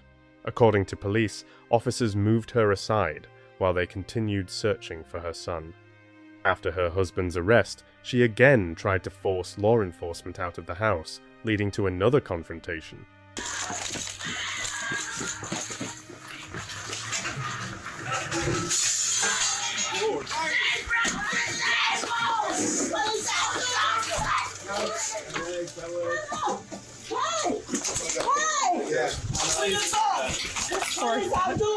I got this rifle. I'm not gonna get in the middle of that. Mayle's brother, Michael, arrived at the scene. What's going on right now? Your brother is under arrest for murder. We found her body, okay? We found her grave, okay? We come over here to arrest him, and I got her. we come over here to arrest him, and your stepfather wouldn't let us in, so we go in, and he starts trying to keep us from it, so we arrest him. And then she tries to slam the door in the officer's face, so she gets arrested for resisting. It's a misdemeanor charge, it's nothing, but she just acted out, so she's getting charged. We'll have to get that statement going. I'm sorry. She kept trying to run at you, so I was trying to keep her off of you. I was useless in this, so yeah, I heard in the back bedroom, I heard whimpering, and they weren't opening the door, so I just kicked it open, and she's on the bed, So then we were clearing the rest of the house. I'm like, all right, let's go back in here because he was hiding in the closet, tucked down. I was like, he's in the house because we saw him walk in. Well, the grandfather had already said, like, we just got him. Yeah. We just picked him up, like insinuating he was going to go get him. So. Are you okay? Are you okay? Yeah, right. I'm just checking. Where did you get hit? Oh, inside. Okay, not in your face or anything? Okay. Thank you, media partners, for joining us today on this solemn day. I want to bring you an update on the missing person case of Kayla Atwood. We learned that there was contact at the daycare. We also learned that there was a Penske truck that was involved. We also made contact with that individual and was able to process that vehicle and potentially eliminate that person for their involvement. We were able to learn that Kayla's cell phone was last located in the area of 400 block of G Street. Through that information and other investigative techniques, we were able to develop a person of interest. So with that said, last night we arrested Michael Fountain, 34-year-old black male, charged him with homicide, battery, and resisting arrest. And like I said earlier, he is currently in Escambia County Jail under no bond. Male Fountain refused to continue cooperating with investigators. After his arrest, he stopped providing detectives with information and offered no assistance in determining what had happened. He pleaded not guilty to murder, and in early 2026, the case went to trial. It marked the culmination of a months-long investigation during which law enforcement painstakingly reconstructed the events leading up to Kayla's disappearance and death. Over the course of 3 days, prosecutors presented a case built largely on circumstantial evidence, but one they argued was highly compelling. While individual pieces of evidence might have seemed insignificant on their own, together they formed a consistent narrative that prosecutors laid out for the jury. They carefully established the timeline and demonstrated how the various pieces of evidence connected to one another. Prosecutors argued that after several weeks of dating, Kayla decided to end the relationship. According to the state's theory, that decision became a turning point. Male was unable to accept it. Rather than moving on, prosecutors contended that he reacted with increasing emotional intensity. They described him as becoming obsessive and jealous. According to the prosecution, his behavior gradually moved beyond the boundaries of a normal relationship and became increasingly concerning. Prosecutors told the jury that he began monitoring Kayla's movements. They argued that Male wanted to know where she was, who she was spending time with, and how she was living her life. On the morning of January 3rd, prosecutors said, Male watched as Tony brought Kayla home in the Penske truck. That moment became one of the key elements of the state's timeline. According to prosecutors, he was already waiting for her. They argued that his presence near the house was not a coincidence, but evidence that he had deliberately been watching for her return. Afterward, they said, he gained possession of her phone, called Tony back, and demanded to know who he was. For the prosecution, that phone call served as another indication of jealousy and a desire to maintain control. Prosecutors argued that Male's possessive behavior and extreme jealousy led to a confrontation with Kayla, during which he fatally wounded her and later concealed her body in a shallow grave. According to the state's theory, the conflict stemmed from his inability to accept the end of their relationship. Prosecutors further alleged that he then attempted to cover up the crime and avoid responsibility. They also argued that Male appeared to be closely monitoring the police investigation in the days that followed. His behavior after Kayla's disappearance raised additional concerns for investigators. Pensacola officers repeatedly reported seeing his white pickup truck near locations where investigative activities were taking place. Those appearances drew attention because they occurred at sites where detectives were actively searching for evidence and gathering information. In one instance, he was reportedly seen near the police department while investigators were examining the Penske truck for evidence. Prosecutors portrayed that as a sign of unusual interest in the progress of the investigation. The defense, however, emphasized that Kayla had been in contact with other people on the day she disappeared. Defense attorneys sought to remind jurors that Male was not the only person she interacted with that day. Although Tony had been thoroughly investigated and eliminated as a suspect, the defense used the established timeline to suggest that someone else could have harmed Kayla after she returned home. They attempted to raise reasonable doubt and persuade jurors that alternative scenarios were possible. The jury was not convinced by those arguments. After reviewing all of the evidence, jurors reached a different conclusion. A neighbor testified that only she and Mail had access to the surveillance recordings. Her testimony became an important part of the trial. She also stated that she had not deleted the footage from January 3rd. As a result, attention focused on the other person known to have had access to those recordings. Location data showed that Mail was with Kayla near her home, then near his own residence, and later traveled to the wooded area where her body was ultimately discovered. For jurors, that sequence of movements became one of the most significant pieces of evidence presented during the trial. It connected Mail to the key locations in the case and helped establish the route that prosecutors argued was critical to understanding what happened. The 3-day trial ended with a conviction on one count of second-degree murder. After deliberating, the jury concluded that the evidence was sufficient to find him guilty. On February 10th, 2026, Mail Fountain was sentenced to life in prison without the possibility of parole. The sentence brought the legal proceedings to a close and marked the end of a lengthy criminal case. After the sentence was announced, Kayla's sister addressed the court. But I'm sorry, I gotta speak, I gotta say this. The case is over. We done been in limbo 2 years waiting to see justice be served, and justice still have not been served for my sister. Life in prison without parole, in my opinion, is not justice. It ain't justice. A life for a life, her life gone. She'll never be able to see her 4 beautiful kids again. She'll never. Samantha Dean was 26 weeks pregnant when she was found murdered in the empty parking lot of an abandoned shopping center in Bastrop, Texas.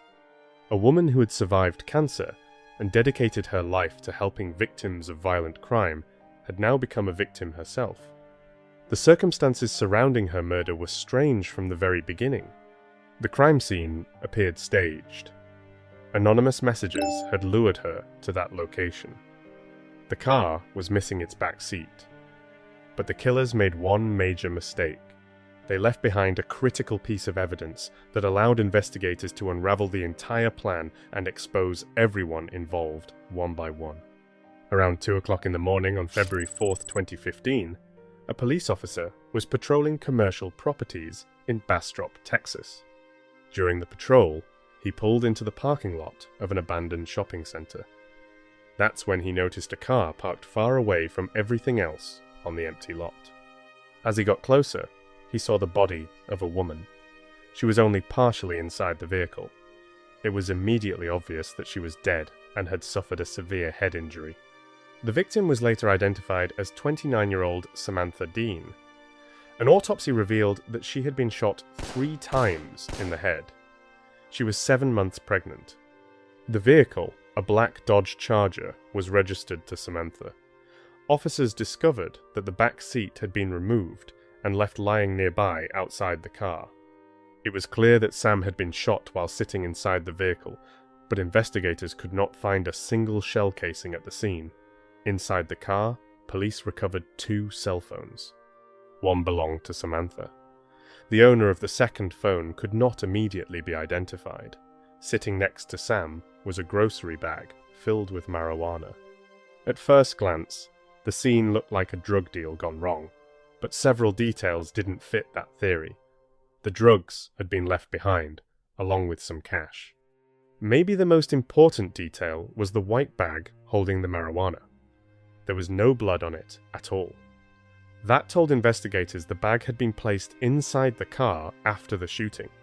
Detectives in Bastrop County quickly began to suspect they were dealing with a staged murder scene. The entire investigation changed once law enforcement learned that Samantha Dean was one of their own. The soon-to-be mother had worked in victim services for the Kyle Police Department for the past 3 years. Her family said it had always been her dream to help crime victims find support and peace after traumatic events. Sam earned a degree in liberal arts and public policy from the University of Texas at San Antonio. While she was in college, she was diagnosed with sarcoma in her elbow. Even during radiation and chemotherapy, she kept showing up to class every single day. At first, Sam wanted to become a police officer herself, but the sarcoma left her with a disability that forced her to change direction in life. Instead, she earned a master's degree in forensic psychology and later joined the Kyle Police Department. Samantha and her family were incredibly excited about the pregnancy. She was expecting a baby girl and had already chosen the name Madeline, or Maddie for short. Sam was especially close to her younger sister Taylor, who couldn't wait to become an aunt. She also maintained close friendships throughout her life and was deeply loved by her co-workers. Wish I could have spent more time with her, but Samantha was an excellent person, and I think it's amazing that even after, she is strong because she beat cancer and she kept going and until now, but love her and miss her. Every time that I saw her, especially with her baby bump now, I'm gonna miss her because everybody knew she was gonna be an outstanding mother. Samantha was special. She was the most delightful and goofy person who consumed her body weight in sugar every day. She won't be remembered as a statistic. She won't be thought of as Kyle Police Department Victim Services Coordinator whose life was taken. She will be remembered as Samantha Dean, friend and family. Everyone tells me as time passes it'll get better, but I'm just not feeling that right now. I miss her so much.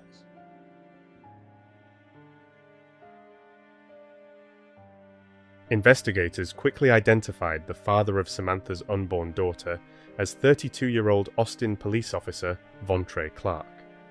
The two had been in an on and off relationship for 7 years. Later that same evening, after Sam's body was discovered, Vontre was asked to come in and speak with a detective from the Bastrop County Sheriff's Office. Mr. Clark, like I said, first and foremost, my condolences.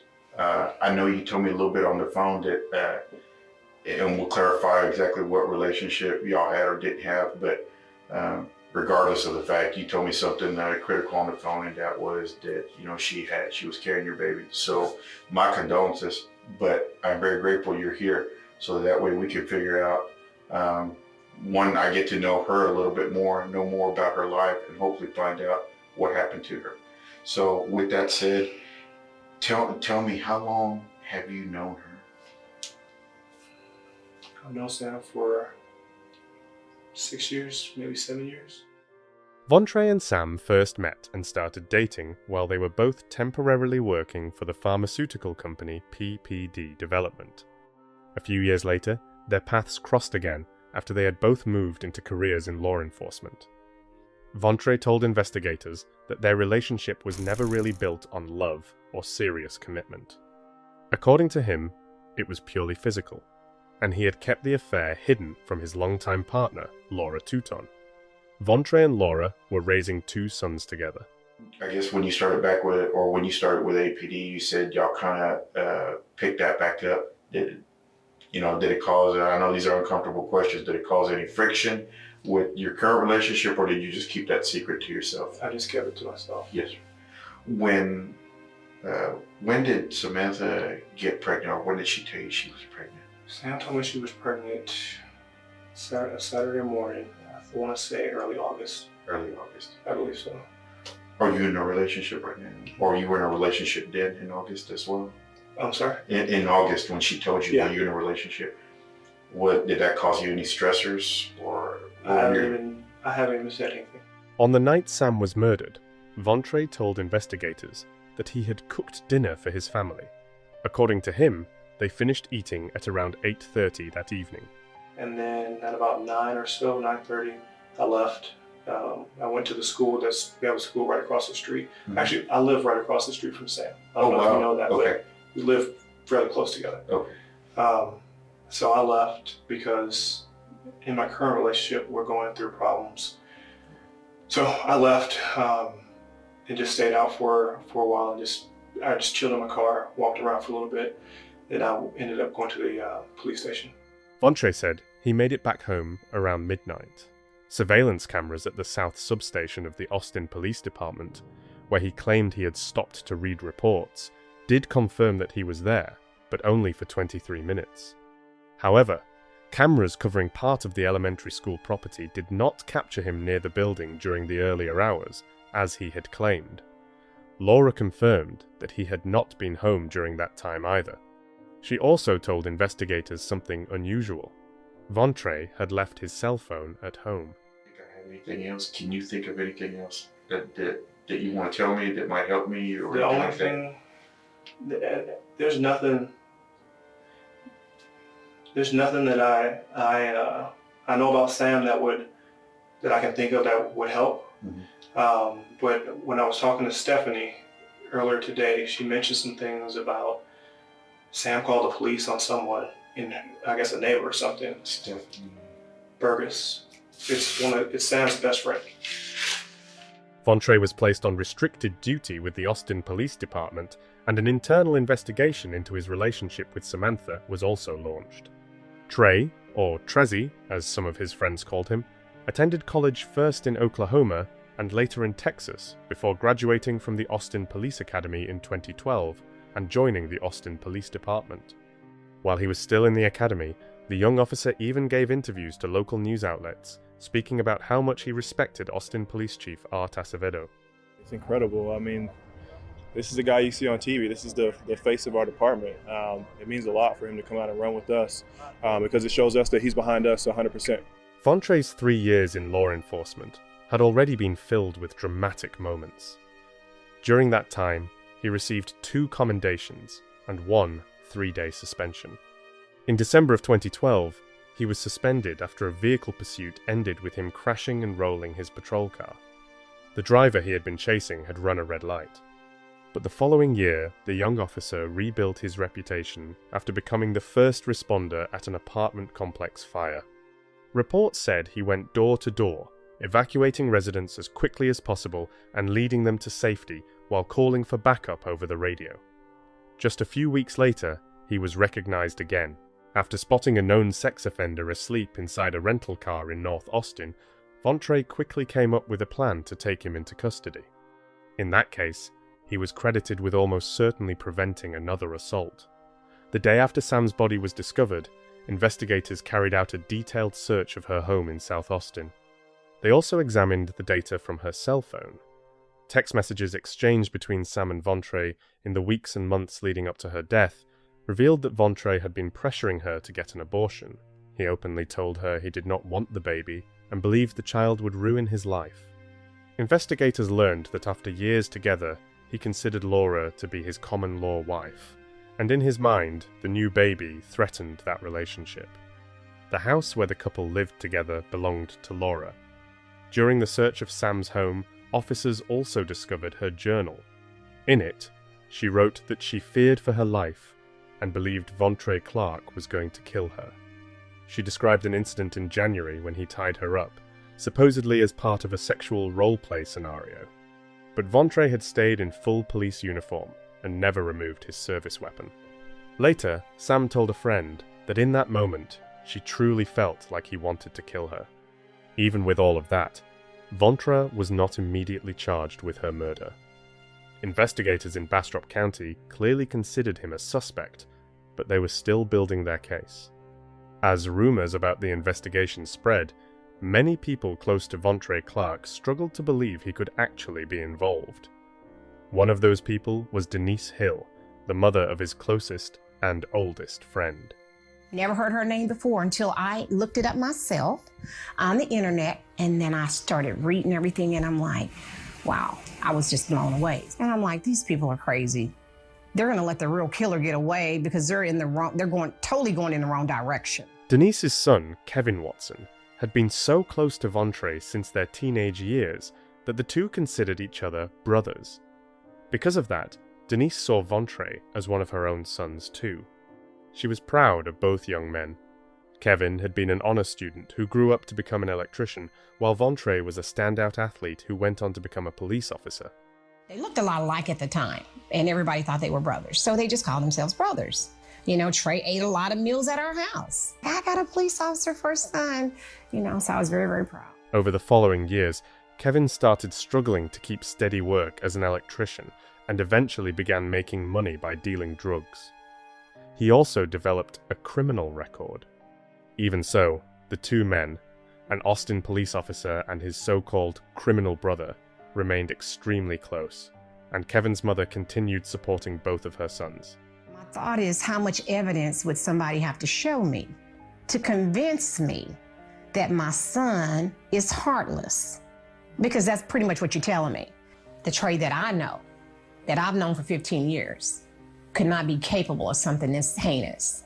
The Trey that I knew was, when I lived in Austin, he was just a sweet kid. On February 8th, 5 days after Sam's body was found, one of her friends and co-workers received a threatening text message that referenced the murder. The message read, "I fucking got her. I'm gonna get him next, and then I'm coming for you. I'll show you what a real crisis looks like." Could that message have been sent by Sam's killer? At first glance, it seemed to push investigators toward a different theory. One focused on a man Sam had reportedly called police on just weeks before her death, at least according to Vontre, instead of focusing on him, the father of her unborn child. Samantha lived in South Austin, just north of Kyle, where she worked. Investigators still didn't understand what had brought her to Bastrop, roughly 30 miles east, on the night she was killed. Data from Sam's cell phone, which was recovered from her Dodge Charger, showed her traveling to William Cannon Drive, where surveillance cameras at a convenience store captured her walking inside at 9:37 that night. On the footage, Samantha never appeared to use her phone, yet activity logs showed that someone else was using it to place a call at that exact time. The number it contacted exchanged several messages with Sam's phone later that night. Those messages instructed Sam to bring $120 and arranged a meeting near the shopping center in Bastrop. Surveillance video showed Samantha using the ATM inside the store and withdrawing $100 in cash. After that, her phone began moving east toward Bastrop. The phone number messaging Sam after 9:30 that night had only been activated earlier that same day. It was a prepaid burner phone. That evening, the device communicated with two separate phones. One was Sam's phone, and the other was another burner device. Investigators traced the purchase of the phone to a Walmart in Stafford, Texas, where surveillance footage captured a man in a red hoodie entering the store. The entire time he was shopping, the man stayed on a cell phone call. He bought another prepaid phone, walked outside, got into a white Toyota, and drove away. Detectives were able to read the Toyota's license plate from the video and discovered the vehicle was registered to a woman named Kyla Fisk. Kyla was the common-law wife of Kevin Watson, the man Vontre had considered his brother since childhood. It didn't take investigators long to confirm that the man in the red hoodie was Vontre's closest friend. Once detectives identified the first burner phone, connections between other prepaid devices began exposing a complicated communication network that had been active for weeks leading up to the murder. The second burner phone that communicated with the first one had also been calling and texting a third unregistered prepaid number. On top of that, it had contacted Kyla Fisk's personal cell phone. One of those three burner phones was the same device police found inside Sam's car. At that point, every number connected to those three devices became a target of the investigation as detectives slowly uncovered what appeared to be a carefully planned conspiracy. At the time of Sam's death, her phone and all three identified burner phones were operating near the same cell tower close to the abandoned shopping center. After the night of the murder, none of those devices were ever used again. Kyla Fisk was eventually brought in for questioning. Investigators learned that one of the burner phones purchased by her husband had called not only her, but also Vontre Clark before the number was later changed, likely in an attempt to cover up the mistake of contacting personal registered phones. But when detectives questioned Kyla, she claimed she didn't even know Vontre Clark. We'd like to ask about this other number that was called, another person was called on that phone before that phone apparently changed numbers or something. We'd like to ask you about. My phone changed numbers? No, the 213 phone. Yeah, it called a Vontre Clark. Yeah. Does that mean something to you all? Mm-hmm. Name go by Trey. This guy is he's an Austin police officer. You know him, Bill? No. Okay.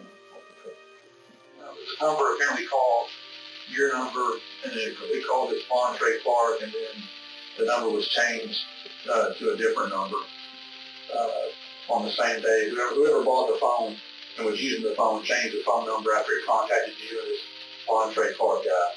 So they didn't know those people. Kyla received 2 calls from those burner phones on the night of the murder. One came earlier in the evening, while investigators could still confirm that she was at home. The second call came much later, close to 4 o'clock in the morning. So it's been a kind of a late night call, I don't know if you get calls late at night or not, but I mean, it's not like it. Well, it was just after midnight, the second call from another number, but it seems a little unusual that, 2 numbers that were, we have reason to believe a little faster up with calling you. You can't think of what that might have been about or nothing rings a bell. Yeah, I mean, at 4 or 5 o'clock, she called about the answer.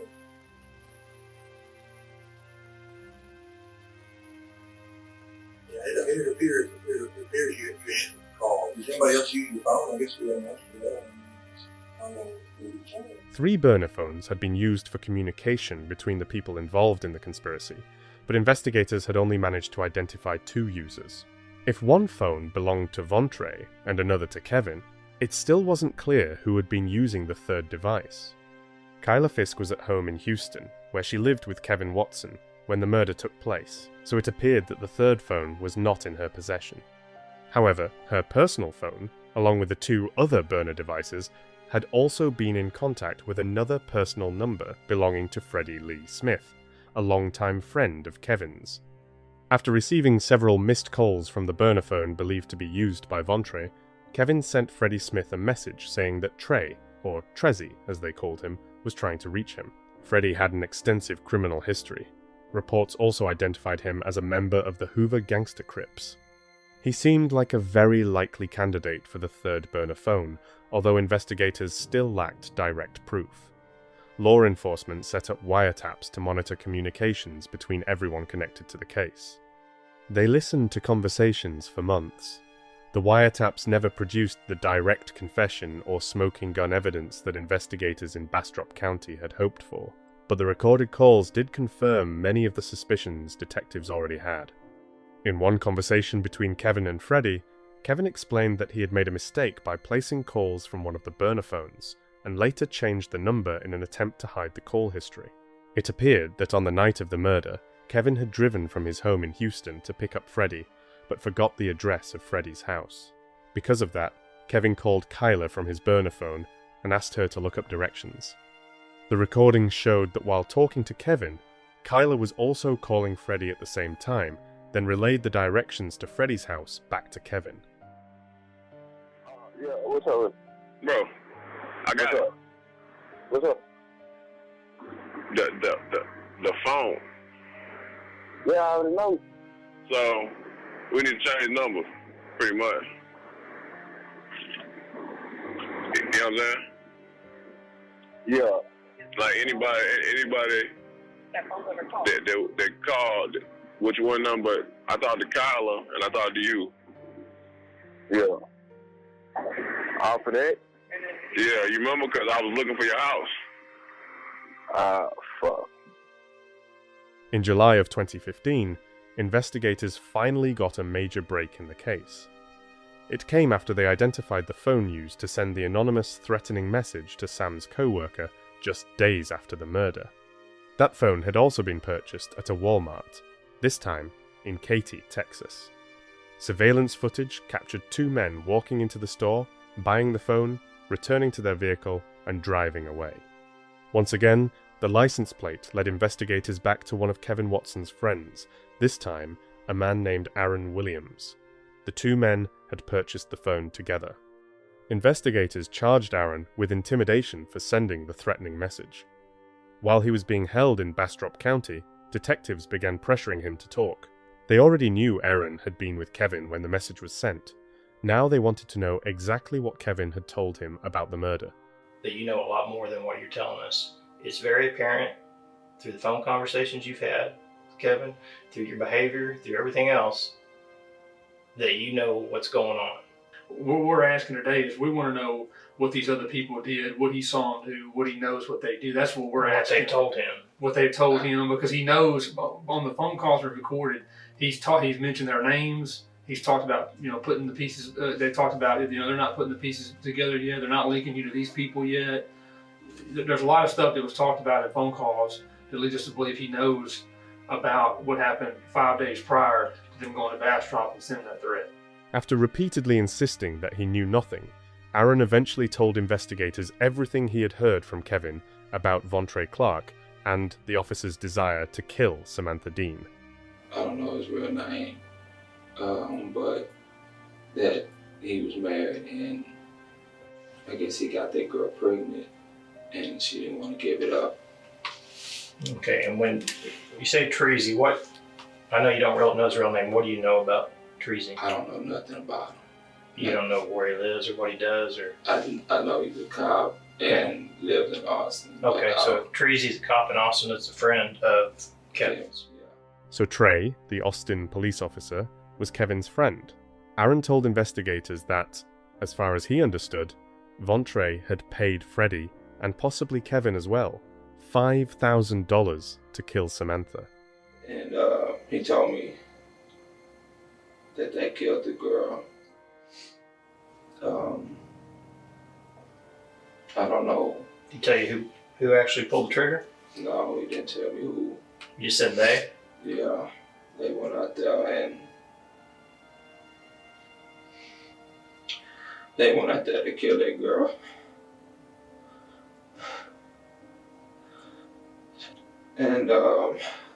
And Tree was gonna pay him some money to do it. I don't know if he did or not. Did he say how much he was gonna pay him? I think $5,000. A piece or altogether? I don't know. I don't know. And that's what he told me. So they basically told you that they just went out there. They went out there and killed her. Yeah. They being Kevin and Freddie. Yeah. Aaron vaguely remembered Kevin talking about how they staged the crime scene to make it look like a drug deal gone wrong. He also said the group panicked after realizing they had left something behind at the scene, either a phone or a weapon. According to Aaron, he got the impression that the murder had been planned for a long time. I would guess it would be planned out for a while. What would make you think that? I mean, I don't know how far along she was. Well, he told me she was close to giving birth, so he told me that that Trees was he didn't want the baby, and I didn't know how far along she was. But he told me he kept trying to tell her not to have it, and I guess she didn't want to listen or didn't want to get rid of it. He told me that the girl said she was gonna ruin his life and stuff like that, but I never knew how far along she was, so I never knew how far back, if he was planning or doing anything like that. After Aaron was arrested and began cooperating with police, it became clear that everything was starting to fall apart for Vontre Clark. That same month, the Austin Police Department ordered him to appear for a meeting with Internal Affairs, but Vontre refused to show up. Austin Police Chief Art Acevedo, the same man Vontre had openly praised just a few years earlier, held a press conference announcing that the officer had been fired because of confirmed ties to criminals and insubordination. The former officer failed to comply with the order to attend the Internal Affairs meeting because he had fled the country. The department learned, actually earlier this week, the department learned that he had left the country. He is last known to have arrived in Jakarta, Indonesia, the city of Jakarta, Indonesia. It's a city of probably about 10 million people. It is a city in a country, or a city in a country that does not have an extradition treaty with the United States. I'm sure Mr. Clark will find this press conference. I have a message to you. If you have any dignity, if you have any semblance of humanity left in you, Mr. Clark, get back on that plane and come back here to Austin. If you're innocent, prove it. Come over here and face the music. A few days later, a warrant was issued for Vontre's arrest, but carrying it out was impossible without coordination and approval from authorities in Indonesia. The FBI then began the long process of negotiating his extradition back to the United States. I'm looking forward to the day that the Dean family gets justice.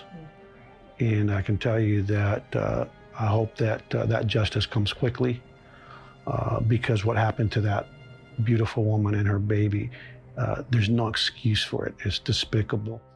Meanwhile, investigators continued making new arrests as they worked to strengthen the case. Kevin Watson was taken into custody on drug charges, while prosecutors pursued a capital murder indictment against him. Despite all the pressure from investigators, Kyla Fisk continued insisting that she knew nothing about the murder. Our case on Kevin is made. I mean, you can ask me some questions if you like about that. I'll try to answer what I can. If you're doubting that. You're saying phones that we used in something like this. Yes. They contacted the victim that night to arrange a meeting at the murder scene with very specifics about where to meet.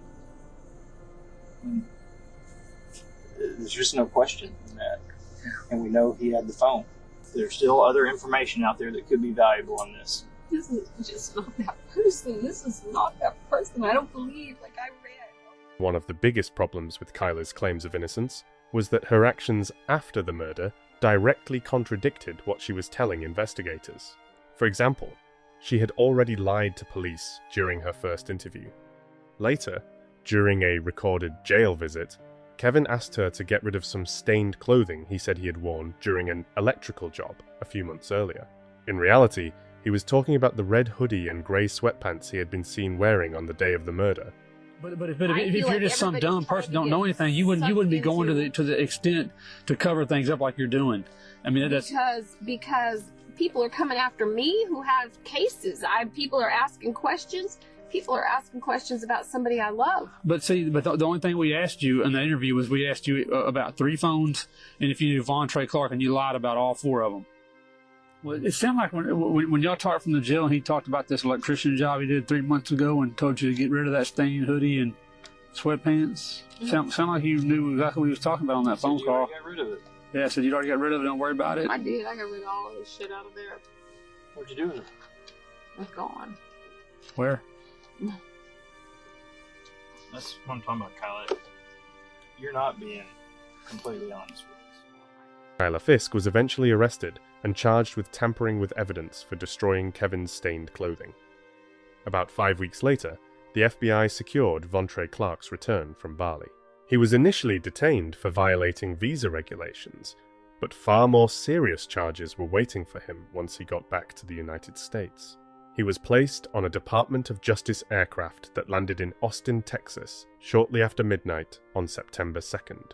Former Austin police officer Vontre Clark was taken into custody pursuant to an arrest warrant for the offense of capital murder at 12:03 a.m. on today's date. Samantha was part of our law enforcement family here in Central Texas. We thought we had to go to great lengths to do what we could do to bring back Vontre Clark in the interest of justice. Samantha Dean, wonderful individual. This should not have happened. The indictments against Vontre Clark and Kevin Watson were handed down before prosecutors had fully resolved the case involving Freddie Smith. At that point, investigators still did not completely understand the exact role each of the 3 men had played in Samantha's murder. The prosecution's announcement that it intended to seek the death penalty only raised the stakes even higher. The first person willing to come forward with a believable and consistent version of events could potentially strike a deal with prosecutors, testify against the others involved, and possibly save his own life. Eventually, both brothers sat down for lengthy interviews with state prosecutors. Each man gave his own version of what happened, hoping to secure a deal. To almost everyone's surprise, Vontre began by claiming he was innocent and making unsupported accusations about Samantha and the circumstances surrounding her pregnancy. Tell us what you want us to know. I did not kill Samantha Dean, and that's That's where I'm at right now. That's what I'm charged with. That's what I'm facing. I remember the day. I wake up on a Saturday morning. I guess it was September. To a text from Sam, and it says something like, "I need to talk to you." Okay, tell me, what do you need to talk to me about? I'm afraid to tell you. Just tell me. She tells me she's pregnant. No, actually, you guessed she was pregnant, right? Was it me? Mm-hmm. I don't know. If you're saying it was, it was. Yeah, I mean, we have the text. Okay, well, so I guess she was pregnant. I don't want to have a child with her. I don't want to have that type of relationship with her. So I told her I'll come talk to her. And at that point, she tells me that how she got pregnant. She took the condom and she turned it inside out, and she used the condom to get pregnant. That's what set this whole thing off. That's when I said, I'm going to hurt this girl. I ended up telling Kevin that I got this girl pregnant and I wasn't going to let her have this baby. And I was going to do something to her. At the time, I didn't know what, but I had planned to kill this girl. Yeah. Vontre described 2 earlier occasions when he had allegedly planned to kill Sam, but ultimately could not go through with it. One of those incidents was the same event Samantha later wrote about in her journal. Vontre said he tied her up while pretending it was part of a sexual game. He handcuffed her in the back seat of a car and planned to run a hose from the exhaust pipe into the vehicle, leaving her there to die. But at the last moment, he backed out. Eventually, Kevin offered to help. According to Vontre, Kevin said he would find Freddie Smith to carry out the murder. He had talked to Freddie, and that Freddie was willing to do it. And Freddie is Freddie who? Smith. He tells me, Kevin told me about the girl, and he says that if you want to get it done, I'll kill the girl for you. And he said, you pay me 15 racks, is what he said, and I'll get this to go away for you, or get her to go away for you. Vontre denied ever agreeing to the arrangement, claiming he understood that if he did, he would become guilty of murder himself. But at the same time, he made it clear that he still wanted Sam dead. So, on February 3rd, when Kevin was with him in Austin and asked for a ride to Sam's house, Vontre agreed. The former officer then gave investigators a version of events that shifted most of the blame onto his closest friend. According to Vontre, Kevin and Freddie Smith decided to handle the problem for him. Vontre claimed he watched Kevin walk up to Sam's door and convince her to leave with him in her own car. When the Dodge Charger returned sometime later, it did not pull back into the driveway. Instead, it stopped farther down the street. Kevin stepped out of the back seat. According to Vontre, someone else was now behind the wheel, not Sam. He assumed it was Freddie. By that point, Sam was probably already dead. Vontre insisted that he never witnessed the actual murder. He claimed he simply sat in his own car near the house, waiting for them to come back. I'm not understanding this part at all. About why would she park somewhere other than her house? It wasn't Sam that parked her car. He's saying Kevin's in the car. Kevin and Freddie in the car. That's what you just said earlier, right? Yeah. But the phone records directly contradicted Vontre's version of events. On the 3rd, your personal phone is geolocating at Bastrop the day before. So what were you doing down there then? That's not possible. That's what the records show. A couple of days, your phone is showing to be down there, and then that's when the text comes in. I thought you had a place picked out. Is what Kevin's asking you. Phone. And it's your 1168 number phone. So at some point, you were down there in Bastrop. When it was Kevin Watson's turn to speak, he told investigators a completely different story. He described how Vontre's obsession with Samantha's pregnancy grew more intense in the months leading up to her death. According to Kevin, Vontre constantly talked about how the baby would ruin his life. Eventually, It became the only thing he could focus on, repeating over and over that she had to go. At some point she posted a sonogram on Facebook. And I think that this was around the time that he goes crazy and, becomes, starts really pressing about this issue. You got Freddie's number? I'm like, yeah. He's like, well, look, man, I really need to, get rid of this girl. You think Freddie be interested? I was like, I can give you his number. He might be. Kevin knew Freddie through his criminal connections. Kevin sold drugs, and Freddie was a thief who was rumored to have killed people before. That was how Kevin introduced his brother to his friend, the alleged killer, and the three of them began putting together a plan. The idea was to lure Sam to a predetermined location where Freddie would shoot her, then stage the scene to look like a drug deal gone wrong. They bought a bag of marijuana because, according to Kevin, it was cheap, and Vontre did not want to spend any more money than necessary. People usually don't get killed over a little amount of weed. He doesn't know that. He watches TV. Vontre convinced Sam to meet with a supposed seller of a new iPad for $120. He texted her from a burner phone and directed her to the shopping center parking lot to make the purchase.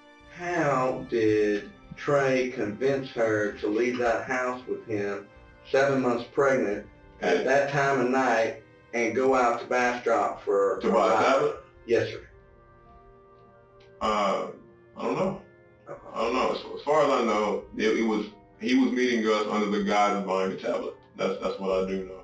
Vontre drove with Sam to the shopping center parking lot. Once they arrived and parked, Kevin dropped Freddie off with a .25 caliber handgun. After that, Kevin drove around the surrounding area in circles while waiting for a call to return. According to Kevin, Freddie initially tried to shoot Sam in the back of the head, but the gun jammed. Freddie then told her that he had forgotten the charger for the tablet and needed to leave briefly before coming back.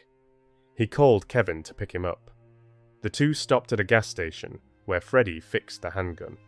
After repairing it, he fired a test shot out of the car window. They then returned to Sam, who was still sitting in her vehicle, completely unaware that Freddie had already tried to kill her once before. Later, Freddie told Kevin that he climbed into the back seat and shot Sam twice in the head. Then he handed the gun to Vontre, who fired one final shot. And Freddie's like, this fucking guy. And he, jokes about him, panicking and all that stuff a little bit. And he tells me about how he was in the back seat and he shot her twice. Bam, bam. And then Trey wanted the gun. And then he handed Trey the gun. And Trey he said something crazy and then shot her once. And that was pretty much what happened. And he's like, that's why we couldn't find the third fucking casing, because this guy can't even find a casing. When you say said something crazy, any idea what that would be? Do you remember it all? Something like "fuck you, bitch" or something, some TV shit, something that people don't really do. Investigators were only able to recover 2 shell casings from the car. The conspirators could not find the third one.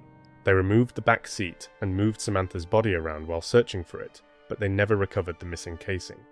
Afterward, they stopped along a rural road where Freddie and Vontre changed clothes and packed everything into a disposal bag, including the clothing, shell casings, gloves, and burner phones.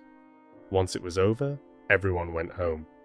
Vontre drove back to Austin, while Kevin made the 2-hour drive back to Houston. And let's go back to changing clothes. Right. Some point we got another case. Right. This is where we find. Okay. Wait for it. I'm sorry. So, yeah, the clothes he changed. So when he pops up the thing, he's like, oh fuck, the casing. What the fuck was the casing that was in my pants? In your pants. Fucking moron. Right. But their mistakes were far from over. After Kevin returned to Houston, he got a message from Freddie saying the gun was missing. They believed they needed to go back to Bastrop and search for it. At the same time, Vontre was focused on something else. He drove straight to the Austin Police Department, trying to establish an alibi for himself. Kevin went back to his car to head toward Bastrop, but around 4 o'clock in the morning, he realized he had locked his keys inside the vehicle. He called Kyla, hoping she had a spare set. She didn't. So Kevin smashed the window and started driving back toward Bastrop to look for the weapon. But by the time he arrived, sheriff's deputies were already processing the scene. Kevin turned around and drove back to Houston. That was when he discovered the gun had been in the car the entire time. For hours, he had unknowingly been driving around with the murder weapon wedged between the driver's seat and the center console. The gun had slipped from Vontre's waistband while they were leaving the crime scene. It remains unclear exactly when the group realized they had also left one of the burner phones behind at the scene.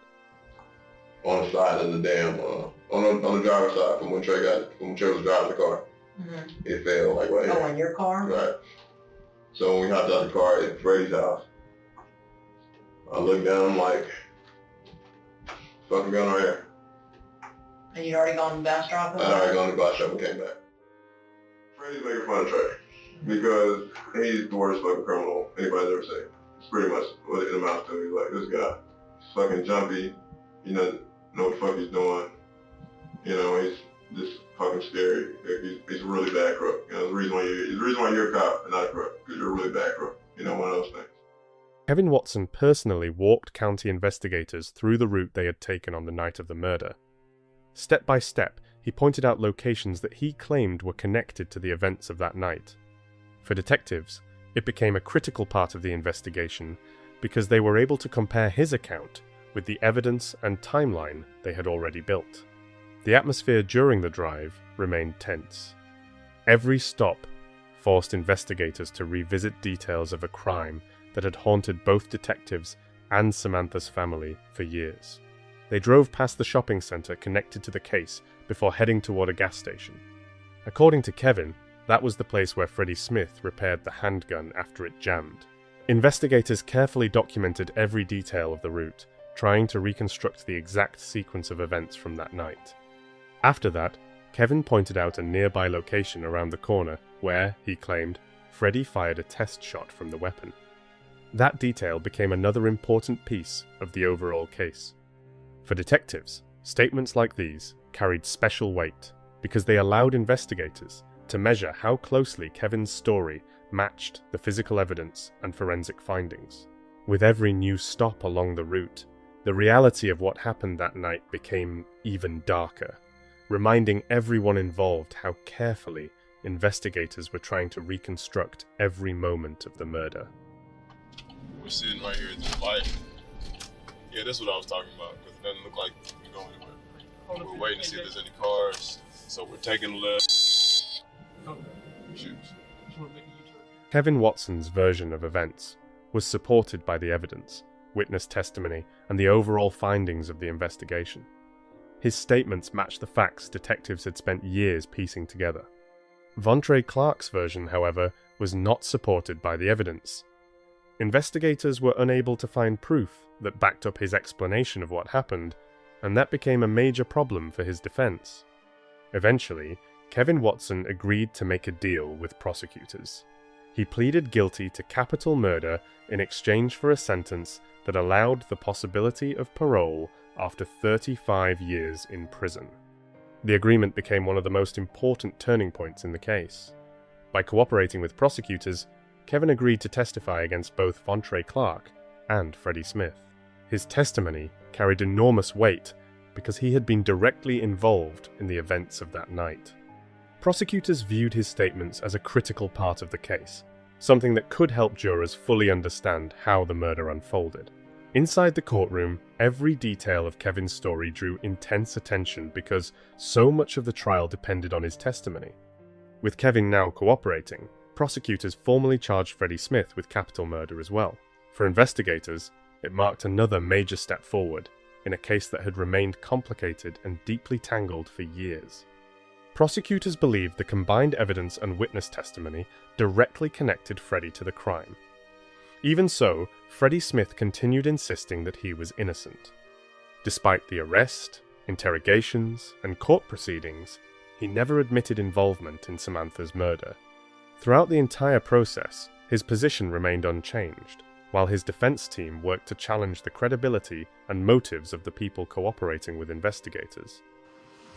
Have you ever heard there's an old saying that 3 people can keep a secret as long as 2 of them are dead? You ever heard that saying?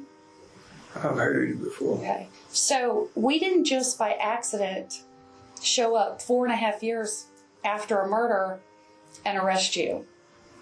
We obviously received information from somebody. So you have an opportunity to talk about this today. And whatever information you receive is not, it can't be, if y'all are charging me for this, it can't be accurate because I had nothing to do with it. Even though Freddie Smith went on trial in June of 2022, nearly a decade after the events that led to the case. The proceedings had been delayed multiple times because of major disruptions caused by the COVID-19 pandemic. For Samantha's family, that meant even more years of painful waiting, uncertainty, and being forced to relive a tragedy that never truly faded into the past. During a search of Freddie Smith's phone, investigators discovered a photograph taken back in 2013. The image showed 2 .25 caliber handguns. At first glance, it may have looked like an ordinary picture of weapons, but for investigators, it became an important detail that would later be presented directly to the jury in court. A forensic ballistics expert gave detailed testimony about the bullets recovered from Samantha Dean's body. According to the expert, all of them had been fired from the same gun.